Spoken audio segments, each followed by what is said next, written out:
Wow, wow, wow, wow, Schaefer, it's Connor and Mike. Yeah.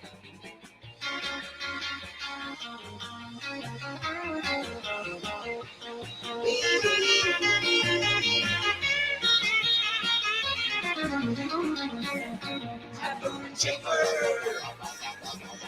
Happer and Schaefer. Happer and wow, wow, wow, wow, Schaefer, it's Connor and Mike. All right, good morning and welcome in. Happy Friday. It is Happer and Schaefer here at 1620 The Zone, 1620thezone.com. I'm Connor Happer alongside Mike Schaefer and Joey Warcola. Good morning, guys. Good morning, Connor Happer. What's up? Good morning. Not a lot. I should have gotten more sleep last night, but I watched the U.S. fail miserably to go perfect while winning their group. I thought we all agreed that this game was meaningless. It was. It was. And then they started playing the game, and I don't like losing. Wow. That's what I determined here. Wow. It's basically that. We had some scrubs out there, right? Oh, yeah. Pretty much the B team. They definitely didn't start their best players. Now, But they got a goal in the third minute. they did get a goal in the third minute. They I got was a there. goal to- I was Trusty. there. I saw it. I saw the You saw USA lots of tweet. goals. I saw 3. Yeah, you could watch an entire match with like 8 extra minutes of stoppage time this year and not see a goal. Well, I'm aware. That's why I don't watch soccer. So there you go. You got a much more action-filled soccer match with a ton of mistakes from the U.S. back half. But yeah, they did play a lot of their top guys. Now Christian, I never pronounce his name. Pulisic played. Pulisic. He played about halfway through the second half, and Yeah. he had some opportunities that just did not fall through for the U.S. crowd went nuts like when he came in. They show That him makes on, sense. on the TV, and he's talking to the manager, and he's about to come in, and it's like one of those where people start noticing it in SoFi. Here he and comes. It's like the build and the noise was actually really cool. And then he comes on, and immediately there's a whole shift in how the U.S. is playing, and there's a lot more creativity and everything going on. And then it leads to about roughly 704 chances. They make none of them, and then concede a goal in the 98th minute Sad. at like the roughly very last second. 11:05. And I thought to myself, what have you done? Sad. 8 minutes of stoppage time, huh? Well, it wouldn't even have been that long. There was a couple. There was a couple injuries, but then yeah. there's also the hydration break they have to account for. Oh, yeah. I noticed this. They did this at like They the do this 15-minute now, mark. I don't like it. And I was like, what? What do you mean take the hydration break? I thought this was soccer. Some people call it the advertisement break. Yeah. Yeah, I mean, I that's don't- basically what it is. I don't care for this. This is new as far as I know. Yeah, for this the is- World Cup. This is a new And thing they're They're doing. doing it in places where it's 62 degrees. I know, yeah. Like, this is not Well, if you can do it one place, you got to do it everywhere. right. It's just not necessary. I don't care. The game was, it seemed a little chaotic at times. Yeah, some people complain that it stops the momentum for certain teams that are like on a run.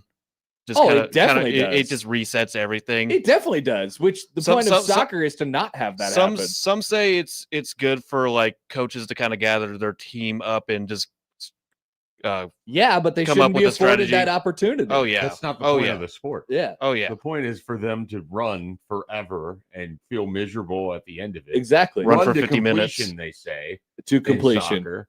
And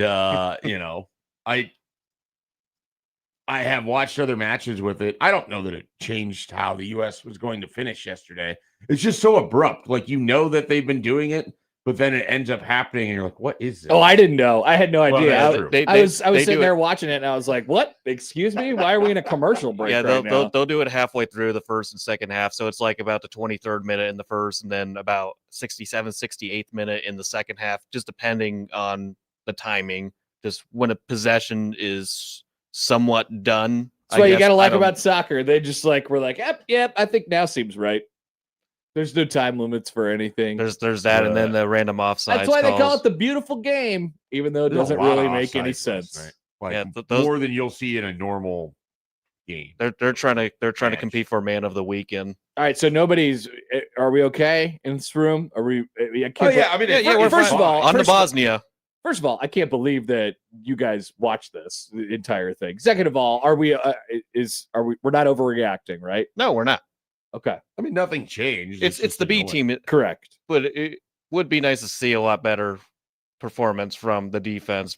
But at the end of the day, they already won the group. They're going to play Bosnia on July 1st. It doesn't change anything. There we but go. it would be nice to go undefeated in your group. You'd feel better if they Too would have late. scored on one of the 700 chances that they had inside the box. Yesterday's dead, as Skip Johnson would say. He would say that. Yesterday's dead. You can't get it back. But Oklahoma would have scored. You can't Unless go this was undefeated in group stage anymore. Unless this is a Sunday afternoon game of the championship series where they took that one off between just bludgeoning North Carolina's pitching. Hey, So they still said yesterday was dead. they did. And they moved on, and they absolutely demolished North Carolina on a winner-take-all championship game. That was a Monday, and that day lived forever, according to them afterwards, which was fun to hear. Still have to worry about tomorrow for U.S. soccer, although it wouldn't be tomorrow. It's like middle through Wednesday. It's middle of the way through next week. July 1, 7 o'clock. Tomorrow, then the proverbial tomorrow, at guys. Come on, Levi Stadium. come on. The I'm not proverbial picking up what Against you're putting down. Bosnia.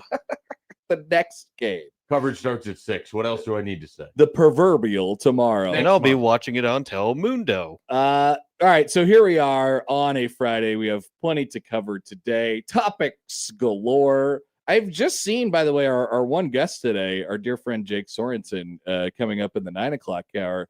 He appears to be doing his show in downtown Pender this morning. What? All right. You know, it sucks when you Bill, see other. Wonder It sucks when you see other people live out your dreams. Yeah, Coach Bill Bush pulled some strings, and he got the good folks at Pender to welcome in the ticket here today. It looks like maybe they're a big fireworks show tonight. No, it looks like it's a carnival. It's like in the middle of downtown Pender, which I don't even know where Pender is. north. Yeah, Yeah. it's like That's I think not very east, specific. I think it's Well, like it's east north of of West Fremont. Point. Basically. Yeah, it's You like could take east of West 75, Point. right? Highway 75. 275, yeah. or, you know, Okay. It's in the northeastern. It part looks of lighter Nebraska. there than it is here. Does that mean it's further west? Well, it just means it's closer to the North Pole. Oh, okay. That's how that works. I got you. So we'll talk to Jake in the 9 o'clock hour when he is likely still very much in Pender. I don't know what time the carnival starts today. Maybe it's Pender days, and we don't know anything about that. Well, look this up. Okay. Pender Pender Days is a Pandemonium. thing. Yeah, it's Pender time for Jake. So we'll talk to him later on in the show. Get in your Friday shout outs 402-951-1620 on the Prairie Flower Casino Zone hotline. You could call or text that number. Tweet at us at HappenSchafe on the Liquid Trucking Zone Twitter feed. Email Connor, Mike, or Joey at 1620thezone.com on the Equitable Bank Zone inbox. And we say good morning to our YouTube streamers. Hi, everyone. Hello. Get in your Friday shout outs right now. We also have our City of the Day coming up at the end of this hour, and we had a goal. Our goal was to head west, young man. Yes. Failed. Nope, Failures. not happening. We did not go west. We could Unless not. we switch it to Pender to join their celebration they have going on. We could not leave the Eastern or Central time zone, and we're not doing it again today. But there is a reason why. It is semi-topical. So we're going to the southeastern portion of the country. I don't think we've done that part of the country anyway. I don't think we've gone to Like Florida. that That south. state has not been checked so far. I could take a look. I got the document full We of should look cities. up the stats on this. How many states have been represented? I actually think we've done a pretty good job of getting a lot of states on the eastern We seaboard. must have covered almost the entire eastern seaboard. I don't think we've Oh hit no, any. this is the second city in Florida because we did Orlando on April Oh, 3rd. that's right. Okay, well, this is a little bit of a different vibe. Yeah. Little bit of a different vibe. Maybe next week we can go to the Panhandle. The best part Pensacola. of Florida, some have said. I like Me, it. Mainly. I like it there. It's the only part of Florida that I actually want to visit. I wouldn't say it's the best part of Florida, but I like it there. For me, it is, I think. So, but each to their own. Nice. So we will head to the state of Florida. Curious question. Okay. Because we don't have a Friday show. We don't have a live Friday show next week. So Uh-huh. are we going to do City of the Day on Thursday? We most certainly could. We'll see how many topics It we is have. bit week. That is true. That is true. We have to do our bits and other That is shows' true. bits all at the same time. I don't know. We have to have a production meeting over the weekend. We gotta have We our most one beer. certainly will have that production. I know. I can't Very wait. few things I doubt more than We always do. We always have our long, lengthy production meetings where we go over in detail what the shows will look like through the week. So we have plenty to come today, including any and all of your World Cup thoughts. We can talk about what lies ahead for U.S. soccer. Nebraska football. Have you heard of this? We have the offensive line. We have the stadium project. I'm curious about a couple things in that category, and some folks from the 2024 recruiting class. We'll tell you if they're still here or not. Chances are, if they're from the 2024 recruiting class, they're not. No, there's a lot that are here that just don't seem like they're here because they're not on the depth chart anywhere. Yeah. Do you know they exist? Maybe that's a better question. That is a game. Also, is a combined no-hitter a no-hitter? Luckily, we do not have to talk about that today because it didn't even happen. Please ignore the fact that the team that almost got no hit lost 13-2. They scored, though. They did score. They broke up the no-hitter to score. Not only did they get a hit, they got a run. They didn't even get shut out. Mike Schaefer seems very opinionated about this, so I am ready to discuss it at a moment's notice, whenever necessary. So we will do that during the show. But we have a full 6 o'clock hour today. I don't usually say that. So our City of the Day is coming up after a little while here. But coming up next, we have to check our voicemail because there is a ringing light. There's a light that's a red light that's going off, and it says you have a voicemail. We haven't checked. We've been out of town for a couple weeks. We have to check on 1620, the voicemail, and see what's on there. And we'll all find out together. Someone has left a message for us. So we will return with that right after this on 1620 The Zone.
On the final day of this mega deals week, which includes a different half-off deal every day, today's deal is to Twisted Thunder, $50 voucher for just $25. Twisted Thunder fireworks back and better than ever with over 125 new products added to their explosive, get it, lineup.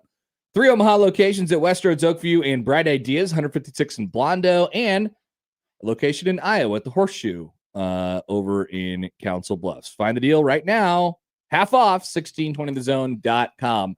Folks, we have neglected to check our answering machine for the entirety of this show. I can't believe it. I can't believe it. And sadly, we went on a long vacation, like we went on a long vacation when we came back, and you're kind of disappointed to find out no one called. No one actually cares about you. No one noticed that you were gone, all those different things. And you're like, really? No voicemail? Check my mail. There was nothing in there? That's really weird. I was expecting a giant pile of stuff. Well, it turns out someone did remember us. We have received a voicemail. Whoa. At 16, I don't know what exactly we're branding this as. 1620 the voicemail, 1620 the answering machine. It's up to you. Either one kind of works. I mean, the answering machine is probably better catch-all. Okay. You're clicking on it, I guess, and then you're listening to Right. a voicemail. Right. I don't know. We can I've always throw it to the referred will of the people. I've always referred to them sort of as the same thing. Agree. So here we go. Let's check our answering machine. Your call has been forwarded to an automatic voice message system. At the tone, please record your message. When you have finished recording, you may hang up or press 1 for more options. Hello, boys. It's John from Unsportsmanlike Conduct with a 1620 the voicemail question for you. Did you see this? Did you hear about this? That the Matrix put Dana Holgerson in the top 5 of Big Ten Conference play callers. I thought you might be interested in talking about it. Have a great show, gentlemen. Oh, and here's a Friday shout-out to One Beer Friday, which you can hear later today on Unsportsmanlike Conduct on 1620 The Zone. All right, you kind of rambled there, old man. Yeah. What was that last part about? I don't know. That's weird. Never heard of it. Have you seen this? Have you heard about this? I have heard about this. It involves the guy who says that Dana Holgerson. No, I haven't seen that. So there is even a cool AI graphic to go along with it as well. If you're watching along with this on YouTube, What made it cool, Connor? so many AI graphics. They all look exactly the same to me. It's whatever. Anyway, that is beside the point. Here is the Matrix. This is our dear friend Dave Bartu doing his Matrix analytical stuff, or at least it's under his umbrella. I don't know if he specifically made the AI graphic or the rankings themselves, but it's under his umbrella. So we're going to give Dave Bartu credit. So top 5 offensive play callers in the Big Ten Conference. Methodology. Ratings are built from play-by-play offensive unit performance on a per-play basis, adjusted for talent.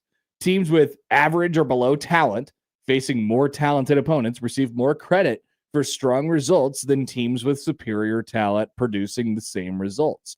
Only play callers with at least 4 graded years are included in this ranking. So that's an important part of this conversation as well. You have to have a little bit of tenure, a little bit of skin in the game. And would you look at that? Dana Holgerson, Mike Schaefer's favorite person on planet Earth, comes in at number 4. I want to be clear. I don't have any problem with Dana Holgerson as a person. Okay. I just feel like, we've been lacking a little bit with the play calling. I don't know. Not according to this list. He's number 4. Yeah, look, I would love to know how he graded out in red zone play calling in 2025, where Nebraska just didn't score touchdowns. And often on second down, anytime they were, say, inside the 10, you could bet your mortgage payment on the idea that a back shoulder and or fade throw was coming. That would not be complete, which would then set up third down, which almost certainly would not lead to a touchdown. So it's just my view of it, that maybe this is a little wanting, for a top 5 play caller in an 18-team conference. It's a lot. That's pretty good. Yeah, no, that seems good. You Uh-huh. would think the results would have followed. In fact, I'd too. say top 4. He's number 4 on this list. Yeah, so he's even better. Now, once again, he has 9 graded years here as an offensive coordinator. Sure. Go ahead. Yep, 9. And only 2 of them are at Nebraska. And really only 17 games. Yeah. No, 18. So the bowl game. I mean, last yeah, I year, guess too. it's really only one So- plus year at Nebraska. Yeah. Look, this is one of the big things about the 2026 season that gives me pause, because I don't know. A lot of people want to put issues that the offense had exclusively on Raiola, or the offensive line is going to fix this. And for me, some of it is the just sheer play calling was not particularly inventive last year.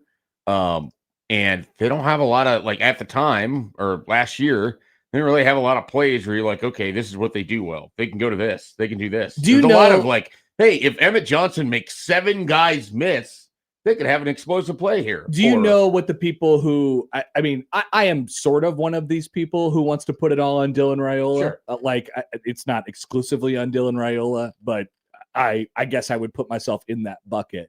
What I would say is the fact that you were seeing a lot of, fades toward the end zone and all that is because that was one of the things that was in one of the very few things that they felt like was inside of Dylan Raiola's skill set, Sure. and that he could actually execute once Then why the do they keep situations got running tight it? in the red zone. Why do they keep running it with TJ Lateef? I don't know. So that's the problem with the "it's all Dylan's fault" argument, is that he left the third quarter of the USC game never to return. That's right. And the offense didn't magically get better when it had a running quarterback in TJ Lateef.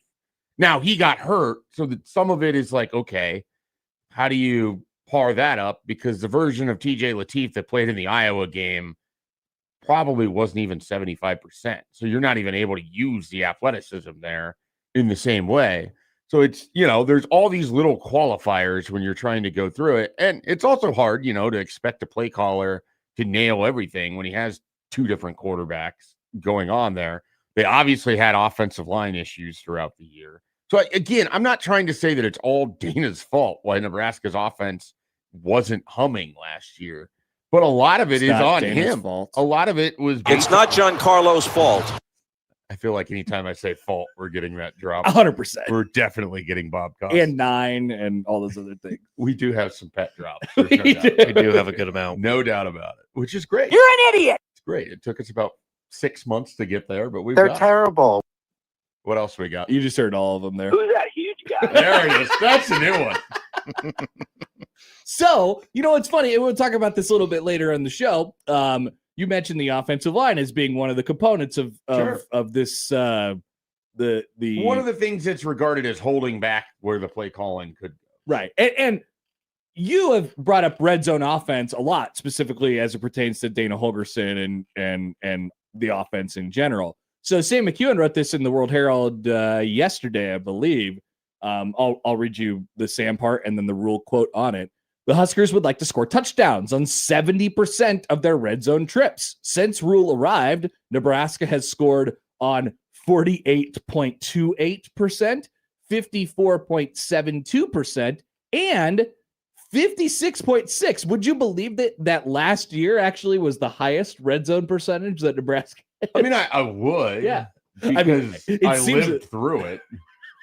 I know that 2023 was absolutely heinous. Yeah. And I know that 2024 had its issues in the middle of the season that really sort of derailed things for them. I wouldn't have guessed it last year was The highest of the 3? No, not that I would have guessed it as the highest because Emmett Johnson and everything like that, but it was also I would have thought it was just level with 2024 Yeah. or slightly better. It's just slightly better. 54.72 to 56.6.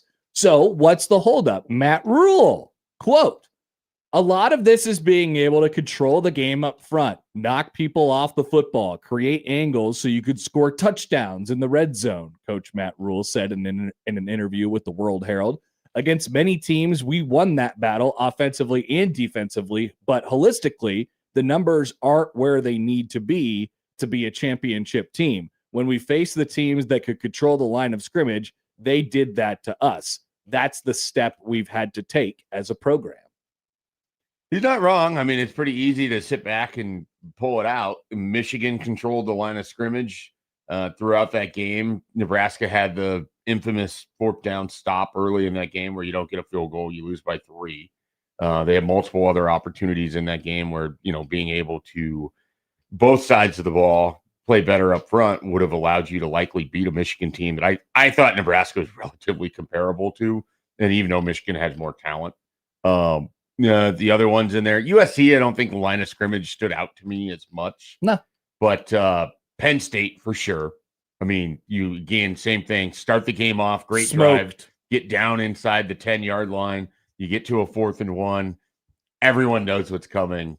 Penn State just blows Nebraska off the ball. Yep. Iowa, and that game was weird because Nebraska played well in the first half, really up front, and then it all just kind of fell apart for them, particularly late in the first half. The tackling gets worse on the defensive side of it. And then Emmett had done some things early in that game where he just kind of created stuff.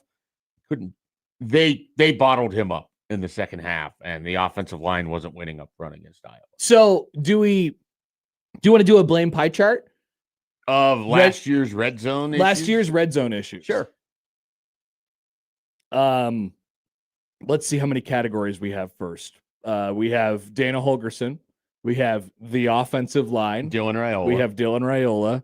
We have playmakers. Sometimes you got to get guys that just make plays. Okay. And is there another thing? That's it, right? Yeah, probably. It's kind of the 4. Yeah. Dana Holgorsen, Dylan Raiola, offensive line, and playmakers.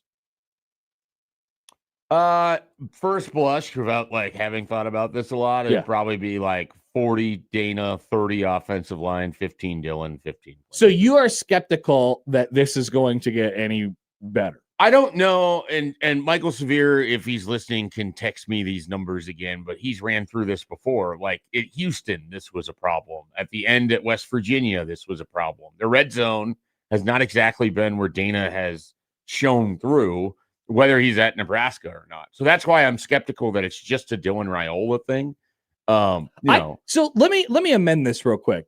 So I think Dylan Raiola obviously is a huge part of it. His conservative decision making. I think it's when it's him. It's for me. It's more that he won't let it rip. He won't throw a ball into a tight window. Yeah, he wouldn't throw a damn crossing route in the middle of the end zone. Oh, I mean that's been my point the whole time. That was what I hate the most about Dylan Raiola's game, and so I think that's an absolute factor, especially when you fast forward it to 2026 and the guy standing there taking the snaps is in a lot of ways the polar opposite of Dylan Raiola. I mean, he is a risky decision maker. I think there are going to be some times where you wish that he would have kept the ball or that he would have run out of bounds or that he would have thrown it away based on what we've seen in the past from him. And so I guess I don't know that I'd rather have it one way or the other, but I think the red zone numbers, they're going to score more touchdowns exclusively based off the fact they have a quarterback who can make plays. And that eats up some of your playmaking thing as well. So when I talk about it being Dylan Raiola's,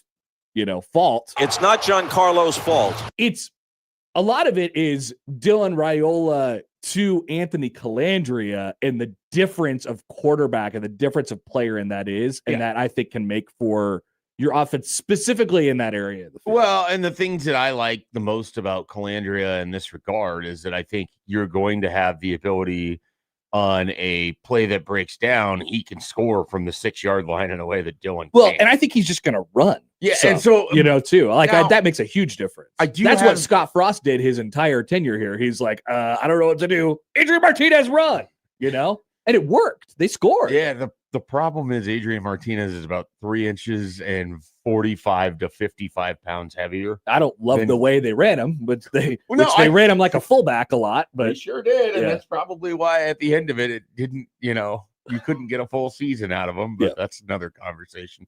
So with Calandria, there's a part of me that just thinks the zone read would be incredibly effective in that area. It's also just, can he sustain these hits in short, like, because some of it is, if it's a pass play and he scrambles, he's less likely to just get absolutely mauled. Right. You're not taking as many direct If hits. you're running a zone read inside the 5-yard line, even if he scores, chances are he's taking a shot from a linebacker or a bigger player at that point in time. And you're going to do that a couple times a game. Absolutely. Like, it's just something that you have to do. One, to keep them honest. Two, because if your offensive line is able to move people, if you've got some of these huge guys up front that are moving people now. Who's that huge guy?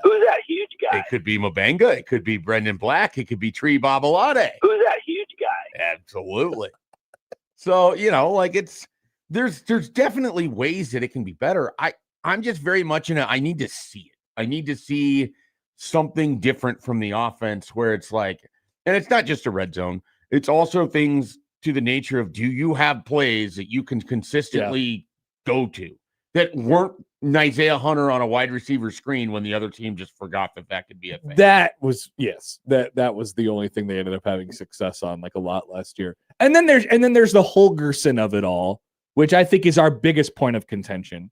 Not that we're mad at each other about this, but like, I kind of do trust Dana. Like, I do. I kind of trust his background and his resume. Like, I think that's he'll come up with the right answers given the right people in the system. Like, I think they'll find a code that will be able to be put in and open the door for them at least a little bit. I don't know that our offense is going to be great this year. I'm concerned about a lot of different things, but I do think they, I trust his resume, to be honest with you. I just want to know what happened with the guy that called the Wisconsin game. I thought he was more creative and did different stuff in the 4 or 5 game window in 24 than he did in 25. Well, maybe that was just because it was so much different from whatever poop they had before that Saturday. I mean, there's definitely that element. I remember that first USC game. I was like, whoa, this is kind of cool. Right. They're doing some stuff. But then they didn't come back to some of this stuff. Like, he didn't pull guards the way he did against Wisconsin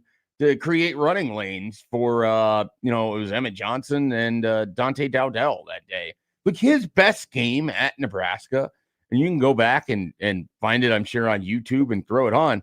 Like, some of the stuff he was doing with Ja'Cory Barney against Wisconsin was really unique to get him in space. They hit him 9 times for 85 yards that day. In 2025. In 24, yeah.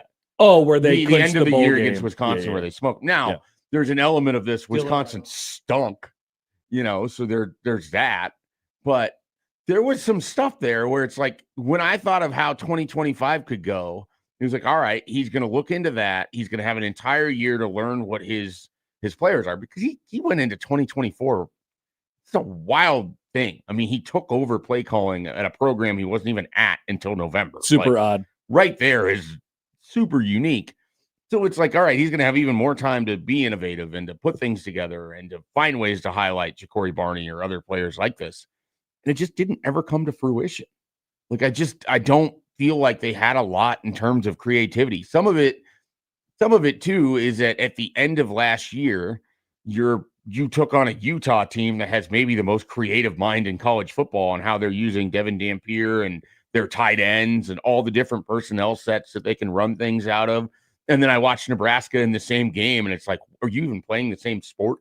You know what's funny? Are you at the same level of the same sport? What are we doing? You mentioned about, jumping in and all of a sudden immediately calling plays for an offense that he had just been there for a couple weeks in the building full time.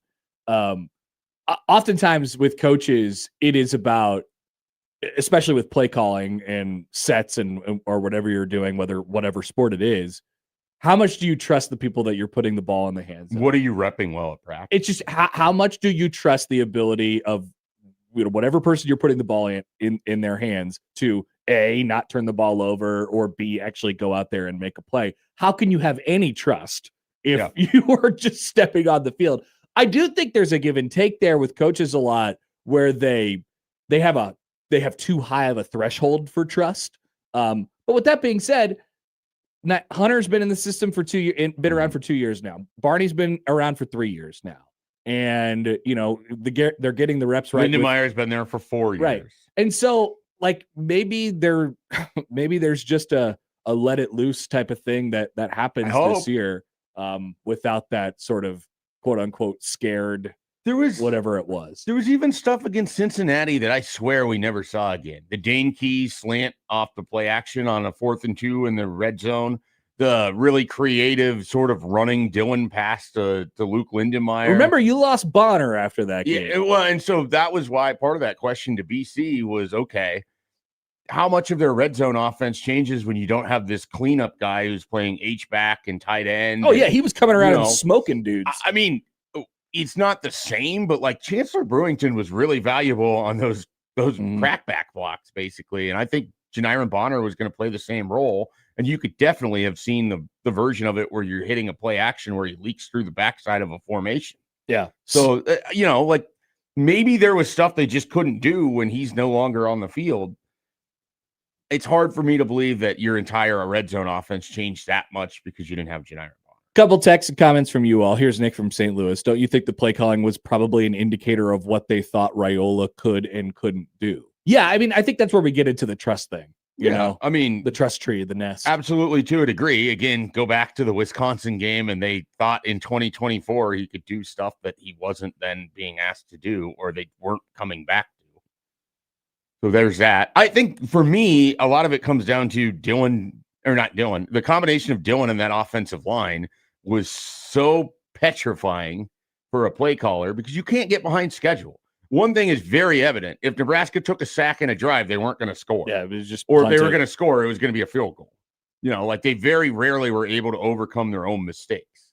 And so usually if you have to play call like that, you're having to work around that issue that probably takes some of the things out of the bag. John writes in he's referring to Rule here, but he sometimes calls Rule big fat mouth.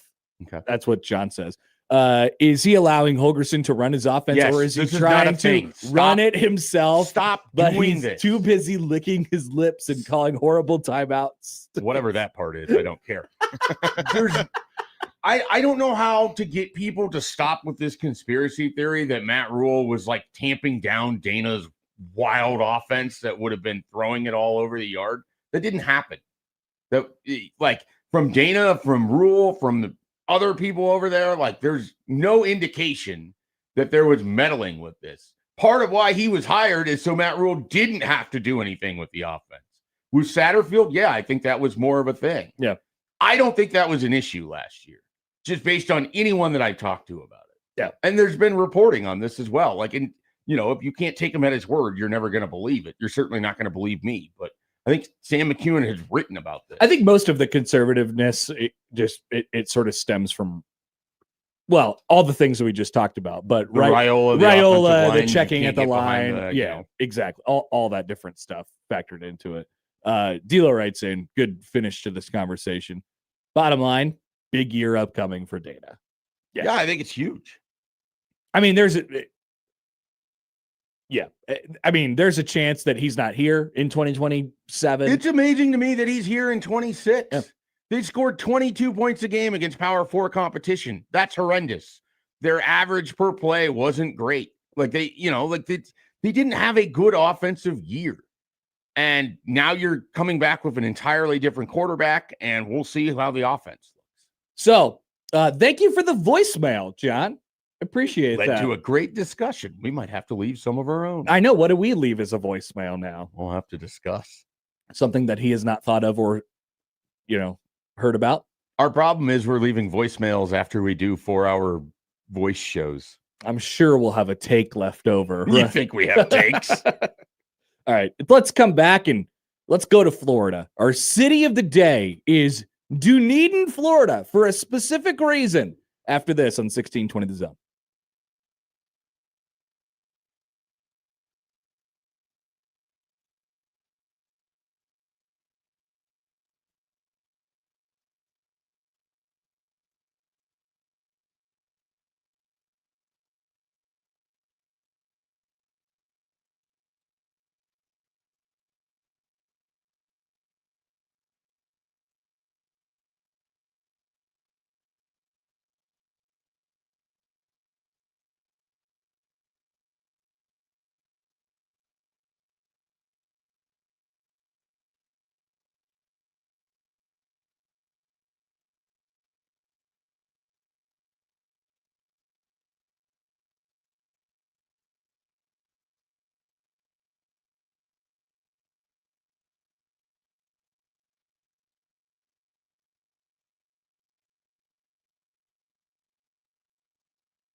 We learned this city.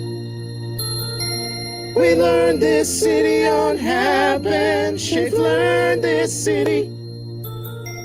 We learned this city on Happen. Schaefer. In 2025, the Dunedin Blue Jays, the AAA affiliate to the Toronto Blue Jays, endured 24 weather delays, 6 cancellations, and 10 postponements. If you can't beat the weather, wear it. Introducing the rain delay jerseys, honoring the chaos of the Florida State League, debuting on July 18th. That is right. If you're watching along with this on YouTube, there are the uniforms. Wow. It is. I love it. I love it so much. This is tremendous. I mean, it's a page out of the Omaha potholes, like that idea. It's so specific. They always say the more specific, the funnier it is. It's so specific to, if you've ever been to that area of the country, you know how much it rains and you know how unpredictable the rain is. The only thing predictable about the rain is that it's going to happen at some point, basically every single day. And so the Dunedin Blue Jays have just decided to put a radar map on their jerseys where it looks like a big, giant red and green splotch all over their button-down uniform, which is absolutely tremendous. Shout out to the marketing department over at the Dunedin Blue Jays. Every meteorologist is going to love that jersey. I think a particular one in Omaha who's known for the sleeves up during severe weather watch. You think Ramby's into this? I would think he would be into this. So they are auctioning off these uniforms after they wear them on July 18th. And they will be smart by the club here. It will be an online auction. So people will buy. Anyone can bid on the uniforms after the game. They say, you've been asking, and the answer is yes. These jerseys will be auctioned off online after the game. You don't even have to go to the Dunedin Blue Jays game in order to get your hands on these great uniforms. It will go for several $100s a piece online, and they're very funny and very creative. And the fun part is, I was gonna say, they are not different radar areas on each jersey, but they uniforms sort of fit in a different way, and so it sort of looks different for everybody, which is really cool. And so with that being said, let's head to Dunedin, Florida, our city of the day, located in Pinellas County, Florida. Many of you have heard of Pinellas County, Florida. This is in the Tampa, St. Pete area, on the St. Petersburg side of the bay, and it's one of the many spring training sites. This is the Blue Jays spring training site here in Dunedin on the west side of the St. Pete. I don't know what they call that, like the St. Pete. I'm guessing it's nearby Clearwater. Yeah, Clearwater. It's right north of Clearwater. Clearwater Beach Island is just on the west side of this, on the Gulf side of Florida. And Clearwater, the home of Tommy Frazier originally. Ooh, I don't know. We've had some conversation about Tommy Frazier this week. Bradenton, I think. Oh, he's from Bradenton. Bradenton. That's like That's like in the southwest area. Yes, I have some family in Bradenton, and so you there's a giant bridge where you go across from basically to the Tampa side to the St. Pete side. Kind of terrifying, actually. There's also a big one on the south area as well. That's the one to get from Bradenton 275 over. Yeah, I haven't been to that part of Florida, now that I think of it. It's lovely. Okay. I've been there. It's lovely. So Richard L. Garrison was the first ever person given a land grant in Dunedin in 1850. The settlement was originally named Jonesboro by George Jones, the owner of the area mercantile, to Scotsmen J.O. Douglas and James Somerville, later named the settlement Dunedin, after applying for the first post office in northern Pinellas County.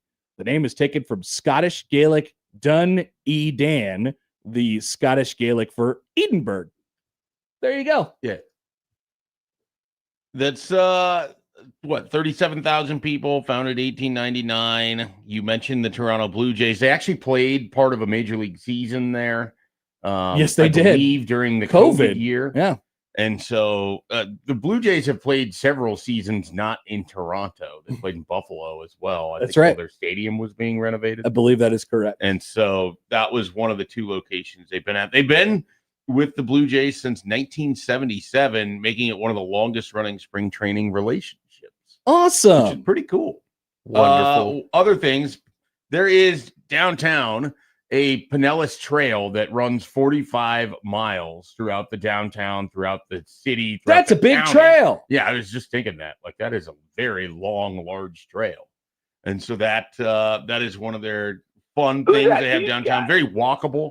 A lot of golf carts, they say. Big golf cart neighborhood. You bet. There's people rolling around on their golf carts. Oh, you bet there's golf carts. You have golf carts in your neighborhood? Yes. Golf carts, but more commonly, we have to talk about this. The bikes. Yeah. The dirt bikes and the e-bikes. It is a little out of control in West Omaha. Okay? Yeah. It's a little out of control. I agree. I saw something on the scanner, on the scanner Twitter account. It was like someone in my neighborhood must have called the cops and said, like, hey, we got to get these guys. Roving gangs of kids on because there's a whole lot of dirt lots. Oh, yeah, no. So the kids can run. Joey, what are we looking at for roads here? 275 runs through that area. You knew that, though. Yeah, I've been over there. Oh, yeah, you know that. And then you could drive the west coast of Florida using, what is that, 75, basically. Yeah, all the Highway way through. 75, that goes all the way to Naples and then goes to the Everglades into Miami. Lastly, 10 seconds. Could Matt live here? No. I'm going to say no either. Nope. He's not a beach guy. Too sunny. Too relaxed. Yes. All right. Back after this, it's our City of the Day on 1620 The Zone.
All right, 7 o'clock here on Happer and Schaefer, 1620 The Zone, 1620thezone.com.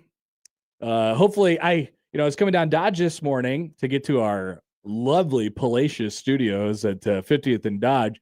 And, usually when I come down Dodge on this day, the day of the Memorial Park concert, it'll be, in the 9 o'clock hour because I will be doing the midday show. And there will be people gathered in Memorial Park getting their stuff set up, and there will be some activity down there. I was a little surprised to see this morning at about 5:35, possibly more activity. Yeah. It was like that last year. It's always been like that. They're parked over by that little turn area to UNO, and they're going over to the park to set up their chairs and towels. There was probably, I don't know, several dozen people in there getting their chairs set up. Yeah, there was like 10, 12 cars over there. Whew. People are getting ready to go for the concert, which I already forgot who's performing tonight. Smokey Robinson. Thank you. And Cake.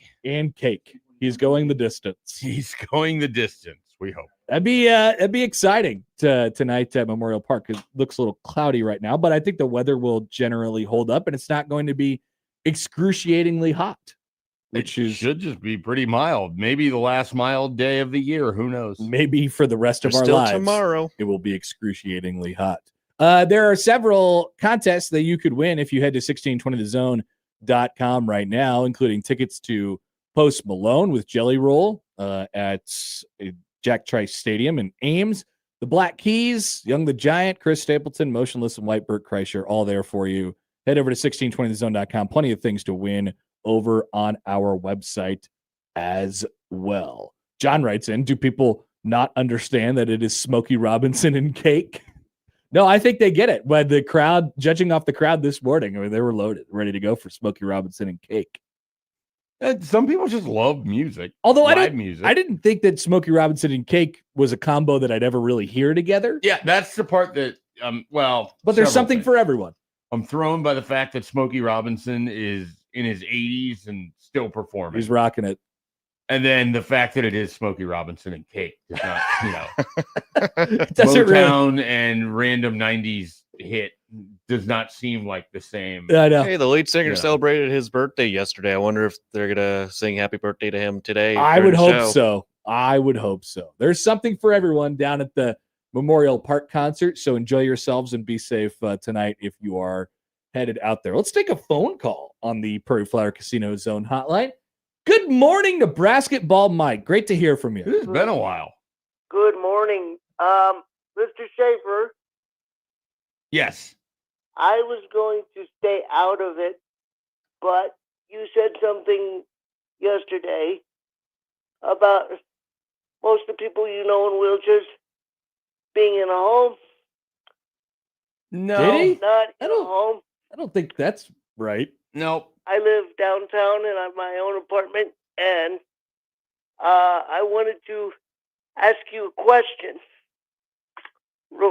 Not related to that, but I wanted to start with Jim McMahon, moved to Warren Moon, moved to Randall Cunningham, moved to Dante Culpepper, moved to Chris Carter, Randy Moss, Robert Smith, Kyler Murray. You've had all that talent, and you haven't made a Super Bowl in 50 years? This is all true. Okay? What is wrong with your franchise? If I knew, I would be able to help them out of this despair that they find themselves in. Like, that Kyler Murray scares me to death. He scares you to death? I mean, come on. He can't. He's not that scary. I mean, is he scarier than J.J. McCarthy? Anybody, I would be scarier than J.J. McCarthy as a pro. He's definitely scarier than J.J. McCarthy. Kyler Murray is? Well, okay. Like as a quarterback. But scares him like scares the opponent or scares you because he's your quarterback? The opponent. Okay, all right. I wasn't picking that up. I would hate playing him. He's small and runs around a lot. It's a terrifying thing when it works well. Ask Russell Wilson. He made a career out of that. Like, there is no reason you guys shouldn't have a Super Bowl by now. Chicago's got a Preach. Super Bowl. I know, it's horrifying. Like, that makes no sense. I agree. It really I don't doesn't. know. I don't think this is the year though, Mike. I don't think Kyler Murray is going to bring him a Super Bowl. Yep, I'm not That's planning what they on. brought him in to do. No, they brought him in to be slightly better than JJ McCarthy and not go 4-12. They brought him in because he only costs like $2 million, and he's better than what they have. The bigger thing is he's going to play well enough that they have to try to sign him in free agency next year. I don't know if they'll be able to do that. It feels like a one-year thing for Kyler Murray in Minnesota. Matthew Stafford felt like a one-year thing in L.A. before he woke up and realized who he was. That is kind of true. Yeah. You guys, I'm giving you crap, but you've had so much talent come through there. I am aware. I'm very aware. Dennis Green, like, please. Please. Yeah. Hey, Mike. You guys were giving me headaches for 15 years. It's great to hear from you, Mike. As always, don't be a stranger, okay? Yeah, feel free to call back. back. It makes no sense that the lead singer of Cake is now 50 years old. It makes me feel older than that. It makes me feel older that he's 50 than Smokey's 86. He's older than 50, Mike. Yeah, it's older than 50. Is that? We looked it up yesterday. That's just weird. Yeah, he was born in. He's 62. Yeah, I was going to say he's in his 62. 60s. Now, how about that? Well, I think I may have. And you, by the way, the first thing that made me feel old, like really old, was seeing letter jackets in college that said 2012 on them. That was a long time ago. Graduated Connor in 2010. I graduated in 2010. Yeah. So don't tell me like I'm old. No, I'm not gonna. I feel older and older, but I understand that I'm still young in the grand scheme. Did you things. have a letter jacket? No, I didn't buy either. one.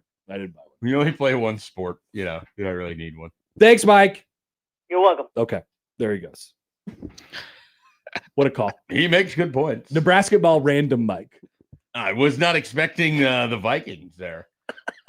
I don't know what he's talking about with the wheelchair thing. Yeah, so we had the comment about the chair, and I was like, it's like when someone says the home, you think they're in a home or whatever. Oh. But I definitely he was just teeing himself up to roast the Vikings. Yeah, well, look, I think he's a Packers fan. So He definitely is a Packers fan. This I don't know that you need makes to my tee day. yourself up to roast the Vikings. I just want to be clear. If it came off that way, it's certainly not trying to insinuate that everybody in a wheelchair is in a home. That is not what I'm trying to do. He's sort of reeled us in. He's like, oh, yeah, by the way, the Vikings suck. When it started, I was like, where is this going to go? What is going on with Minnesota? I mean, it's They a great have all question. this I would love to talent, talk and then more they about have the 0 Vikings. Super Bowls. They don't have any Super Bowls. I do think they're going to be in the playoffs. Mm. That Well- division's tough, but they're good. Anybody could come out of that yeah. division. I don't. There's a lot of love for Detroit this offseason. People have really Just talked themselves Because into they got a Detroit 4th place bouncing back. schedule. Yeah, and the feeling like, oh, they couldn't possibly have another year like last year. I don't know. At some point, I just think that like they missed their window a little bit with what they have. Yeah, I We'll felt see. like Also, I'm not sure if Kyler Murray scares me. Mike writes in, he says, Kyler Murray is scary to 12-year-olds playing Call of Duty. is there He is there a is new game coming coming after out him. this year? I think so. He is. Oh, boy. He When is. is the release for the new Call Get of ready Duty? for 9. He's more. He's definitely more scary than 9. But like I said, I don't know that he brought them in to win a Super Bowl or compete. Well, for a it gives Super you a better chance of it. Yeah, but you I know. mean, it in theory, it just raises your floor a little bit. With JJ, you have no idea where your floor is. It's in Right. the bottom of a sinkhole located on Farnham Street.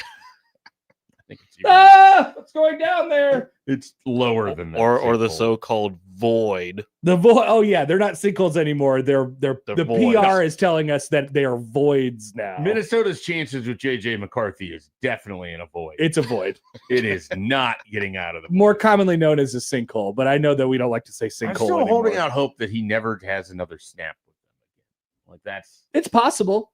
that's what I'm holding out hope for, but doesn't seem likely. He's probably going to end up being the back. Well, unfortunately, you're not going to be able to trade him for anything good, so you kind of have to like image rehab him a little bit. So give him some low leverage snaps, and then he could go be someone's backup next year. Here's hoping he has Jim a great Harbaugh may- preseason game. Jim Harbaugh may want him.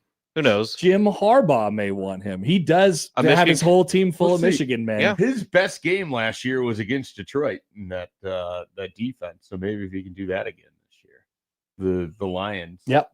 That again, a lot of love for the Lions. So when's the Lions game this year? When can we I trade? don't have so like the Nebraska schedule. Once that's basically out, it takes me a little bit. I have that memorized. The Minnesota schedule, I know they play the Packers the first week of the year, and then after that, no idea. Okay. They Let's play see. the Panthers in I December. feel bad for not knowing, but I don't pay attention. Oh, yeah. To I'm that. not Week even the 8, schedule guy. November 1st. Is that in Minnesota? That is in Detroit. okay. And then week 15, which is the December week before 20th. Christmas. That's a Sunday Okay. night on week 15. Yeah, that'll get flexed out. Who knows what we'll be doing the week before Christmas? That just seems so far away. Matthew writes in, would you consider Calandria more scary than Kyler Murray? Kyler Murray and the Vikings versus Anthony Calandria and Nebraska. Who do defenses want to face less? Kyler Murray, is that even a question? I mean, I don't know. I'm saying in context of their own, Sure. league. The problem is the context. I'm not of talking the, about Kyler Murray as the quarterback of the Huskers. Sure. That is So- very scary. the context of this though is Kyler Murray gets to throw to Justin Jefferson, Jordan Addison. They just signed Jawan Jennings. They have TJ Hawkinson. Like their offense. Oh, and their play caller is Kevin O'Connell. Up, here we go. So- Holgo hate. Give me that as scarier than what Anthony Calandria is working with. I mean, you could make the case that Isaiah Hunter is basically Justin Jefferson. I would love to hear the case. Please make the case. Did you see all those screens? Tunnel screens? Justin Jefferson doesn't run tunnel screens. He could if he wanted to, though. I mean, he could, sure. Their offense doesn't have their best play being a tunnel screen. I don't know. They got really good at that tunnel screen.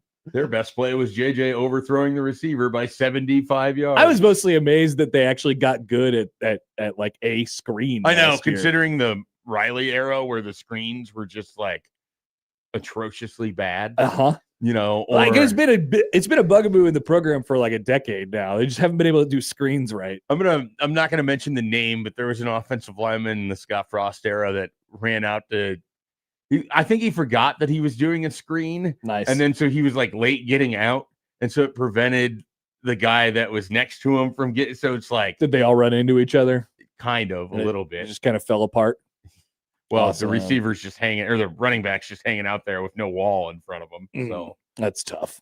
there's that. Brian from Bellevue writes in, was Kyler in Omaha during the College World Series? He was, and he wasn't even wearing his pajama pants this time. Wow, he wore real pants. He wore real pants as far as I'm Was concerned. he wearing an Oklahoma beanie? I don't think he was wearing a hat, if I remember. He loves wearing like the beanie style hat. Yes, he as does. opposed to a regular hat. Last time Oklahoma was in the finals in 2022, I remember him vividly standing near the dugout wearing pajama pants. And I was like, why is Kyler Murray here wearing pajama pants? He likes to be comfortable. He does. He likes to play Call of Duty. He was ready to go play Call of Duty right I was after that. looking up. Speaking of offensive line, so we talked October 23rd, by the way, is when Call of Duty comes out. So, Joey, what's the closest? Okay, so November October 23rd. What was it? November 1st, they play the Lions. Yep. That's a huge week for Kyler. That might no. Call of Duty comes out, then they play the Lions, then he gets traded for a second round pick. Kyler? I don't think they're trading Kyler. Oh yeah, that's right. We So were doing there- this with JJ. So you said October 23rd. yeah. No, yeah, October 23rd. Yeah. So the game they got is the Colts at home. And is it on that day? It's 2 days. It's 2 days after. It's Okay. a Sunday game. Okay. They're coming off of a bye week. A lot of money is going to be on the Colts going into that one. Huge. And they're coming off a bye week? Yeah. No, is the bit that he plays well when Call of Duty comes out, or he plays poorly, Poorly. when Call Plays of Duty poorly. comes out? Okay, gotcha. Because he spends all his Yeah. time. So it's the week before the Lions game. Yeah, it's about 10 days before they go to Detroit. It's a big, like 8 days there for. That's a tough back-to-back. You get the Colts. And you get the Followed by Lions. the Bills at home, and then at the Packers. Yeah. Then Well, it hosting gets the easier, 49ers. Man, a 5 straight. Oof. Speaking of Bad luck after Call of Duty. Offensive line. Okay, so more back to the Sam story from before. Question for you. Should this be Nebraska's best line since Matt Rule arrived? Matt Rule, quote, absolutely, Rule said without hesitation. He quickly rattled off 9 names. 9, Justin Evans, Elijah Pritchett, Gunnar Gatula, the 3 transfers, Tyler Kanak, Sam Sledge, and Preston Taumua. That's how many? 9! Understanding that there's more in the pipeline. Quote, we have a bunch of guys who are big, strong, physical. Who's that huge guy? Thank you. Who have grown men who have played football at the Power 4 level, Rule said, and they function really well together. So I ask you, this is another thing. Where are you at right now? Will the Nebraska offensive line, is this the year? Will it finally be good, or will it be good? Which one of those is good? The normal one. Okay. Yeah, I think it'll be good. I think it'll be good relative to the 3 previous offensive line seasons under Matt Rule. Will it be the best out of those? Yes. I think so too. I think it's kind of gotten better every year. It at the end of last year, it was better. So that the same issues are always the same issues. They're bad in short yardage situations. They're bad in the red zone. The pass protection was really bad last year when it wasn't nearly as bad the year before. So, some of it, you get better in some aspects. They ran the ball better. It felt like they were opening holes for Emmett Johnson, and he was finding them. Yeah. And so that in conjunction looked better last year. I just trust in Jeep Wade based off of the results he had at Georgia Tech, based off of smarter people than me being excited about it, or, the people that have done the breakdowns on what his offensive line does and their blocking schemes and all of that.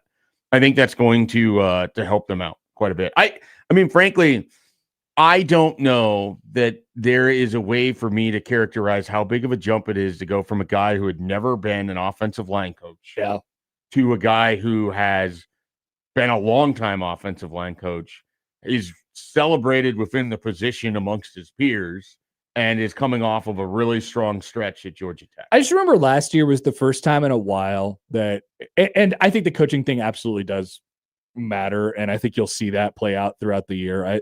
No doubt. Plus, they have two full-time offensive line coaches. Like, we never talk about Lonnie Teasley. Yeah. And I thought he was more hired to be the recruiting aspect, which actually turned out to be Jeep Wade.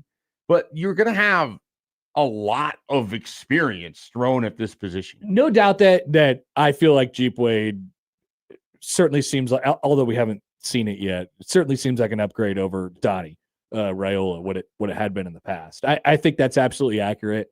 Last year, I'm thinking about just personnel. Last year was the first year in a long time where I felt like, oh, okay, you have options here, and then you kind of have a couple options behind them. It's not so thin where you feel like, if this guy goes down for any period of time, then the offensive line is just going to be this large gaping hole. I thought they had some pretty decent talent there. This year, I feel even better about it. Pritchett, with a year under his belt here, I mean, we saw him at the end of last year. I think there's probably no guy on the roster that I am buying stock on more compared to what the public is. Like, that should be a segment at some point. I don't know how to pare that down from a words perspective, but like from what people think, there's probably no guy on the roster that I'm higher on compared to what other people think. I don't know if that makes any sense. I know what you're saying. So there's him. You have the transfers. Evans is, he's gonna be an all-conference player. Yeah, he's solid and sturdy. Whether or not he's all-conference, like, I can absolutely trust that he's going to be out there the whole time, and he's going to make the right decisions and the right calls and all those different things.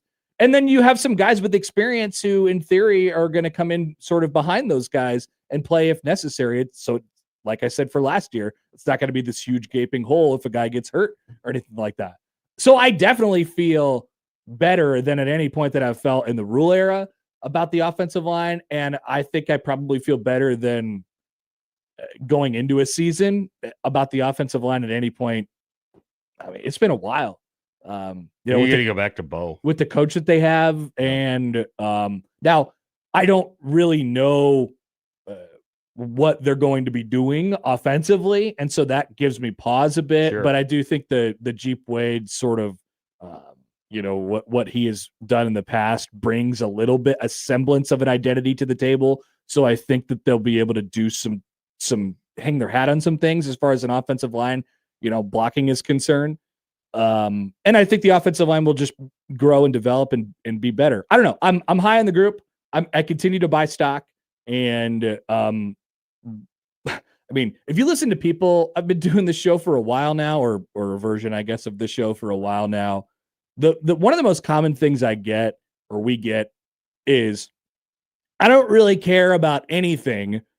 Nothing matters if the offensive line can't block. Sure. Nothing. You're just going to stop with nothing matters. Nothing matters. Like, you won't be able to do literally anything without an offensive line that can block. And, we've thought about this over the years. Me and listeners or whatever is like, yeah, you could do some things to make up for the fact that you don't have a great offensive line, whatever. I actually think they do have a good offensive line.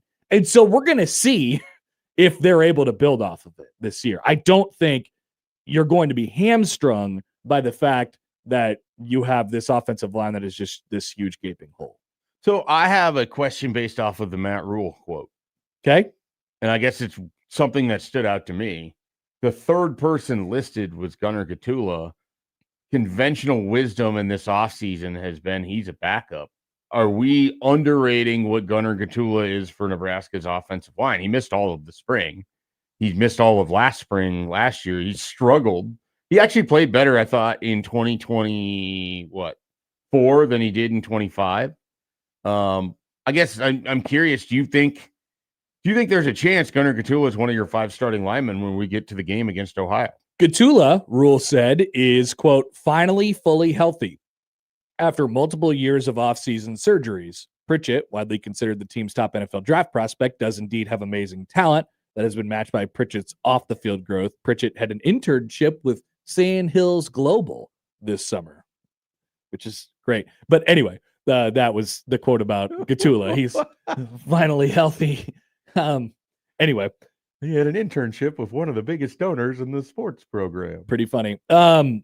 So I don't think so, but that's a really valuable swing guy. Yeah, I think it's huge to have somebody that you trust that, if you do have an injury, I think Gatula can play 4 of your 5 spots if you need him to. Yeah, I mean, that's how I ideally, after the first 3 or 4 years of his career and what we saw, what he was going to be and what he wasn't going to be, that's ideally how they were going to use Turner Corcoran. And then he ended up getting thrust into playing left tackle. And he started his career playing left tackle because, again, Nebraska did a horrendous job of putting people that were guards in tackles. I thought him as a guy. He got hurt. I thought him as a guy who, can sort of plug holes and isn't relied upon to be, a superstar starter or anything like that. Like that seemed like a pretty decent picture to me. I think Gatula is way more qualified for that role than Turner Corcoran is. So yeah, I'm good with him being the sort of swing backup guy. Yeah, it seems like that's quite possibly what he is. Tree Babalade continually has been the transfer where I'm least certain that he's a starter, because he was kind of in a part-time role at South Carolina. He's probably the guy that has the least amount of snaps, or not probably, is the guy that has the least amount of snaps out of Black and Mabenga. And then if you include Evans and Pritchett, I think that's still true too. So to me, it's like a Babalade or Gatula at right tackle is kind of your question. If you think there's a position battle there, it would be that to me. Okay. So offensive line. Get ready to buy in. Buy in stock. Get ready to buy in, everybody. I know people don't want to do that, because they want to keep their talking points throughout the season. You can't do anything without an offensive line. Well, what if I told you they have one? And you're going to like it. You might like it, or you might find something else to complain about. All right, quick timeout. Back after this on 1620 The Zone.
All right, get in your shout-outs. Friday shout-outs is a little ways around the corner, about an hour and 15 minutes. Hour and 15 away. Get those in at Happen Schaefer on the Liquid Trucking Zone Twitter feed. We'll get your Friday shout-outs read on the radio. Isn't that everybody's dream to have their shout-outs read on the radio? I would think so. It certainly was mine when I was a wee young lad.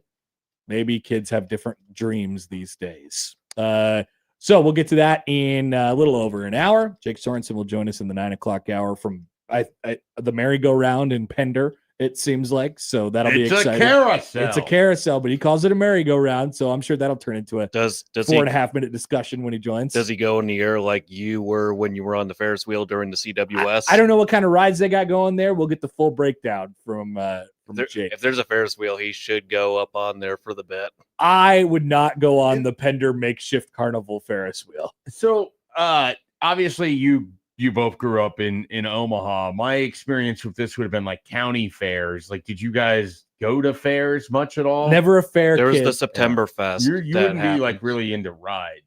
So no. Yeah, it's not for me. I just don't do it. I think don't trust the foundation. I want to say, I don't know how this would have happened because it certainly wasn't my parents that took me, but I want to say that I went to the Iowa State Fair once with somebody else. Once. I must have gone with somebody else. I think you would probably like a state fair, just walking around and eating the random food. Yeah, I don't think I really understood what I was in a doing funnel cake. Sure. At that point. But I feel like that's a memory that I have in my head. I don't know that I've ever actually been to the Nebraska State Fair. I went one time, and it was to go to a Boys to Men free concert in which I watched multiple people get arrested as a fight broke out before the concert started. Hell yeah. So you got the full deal. It was incredible. I think my experience at the Iowa State Fair was just going to the Journey and Heart concert. Okay. I think. How many times have you seen Journey, Joe? I don't know. I got tired of seeing them. You know, you don't have to go.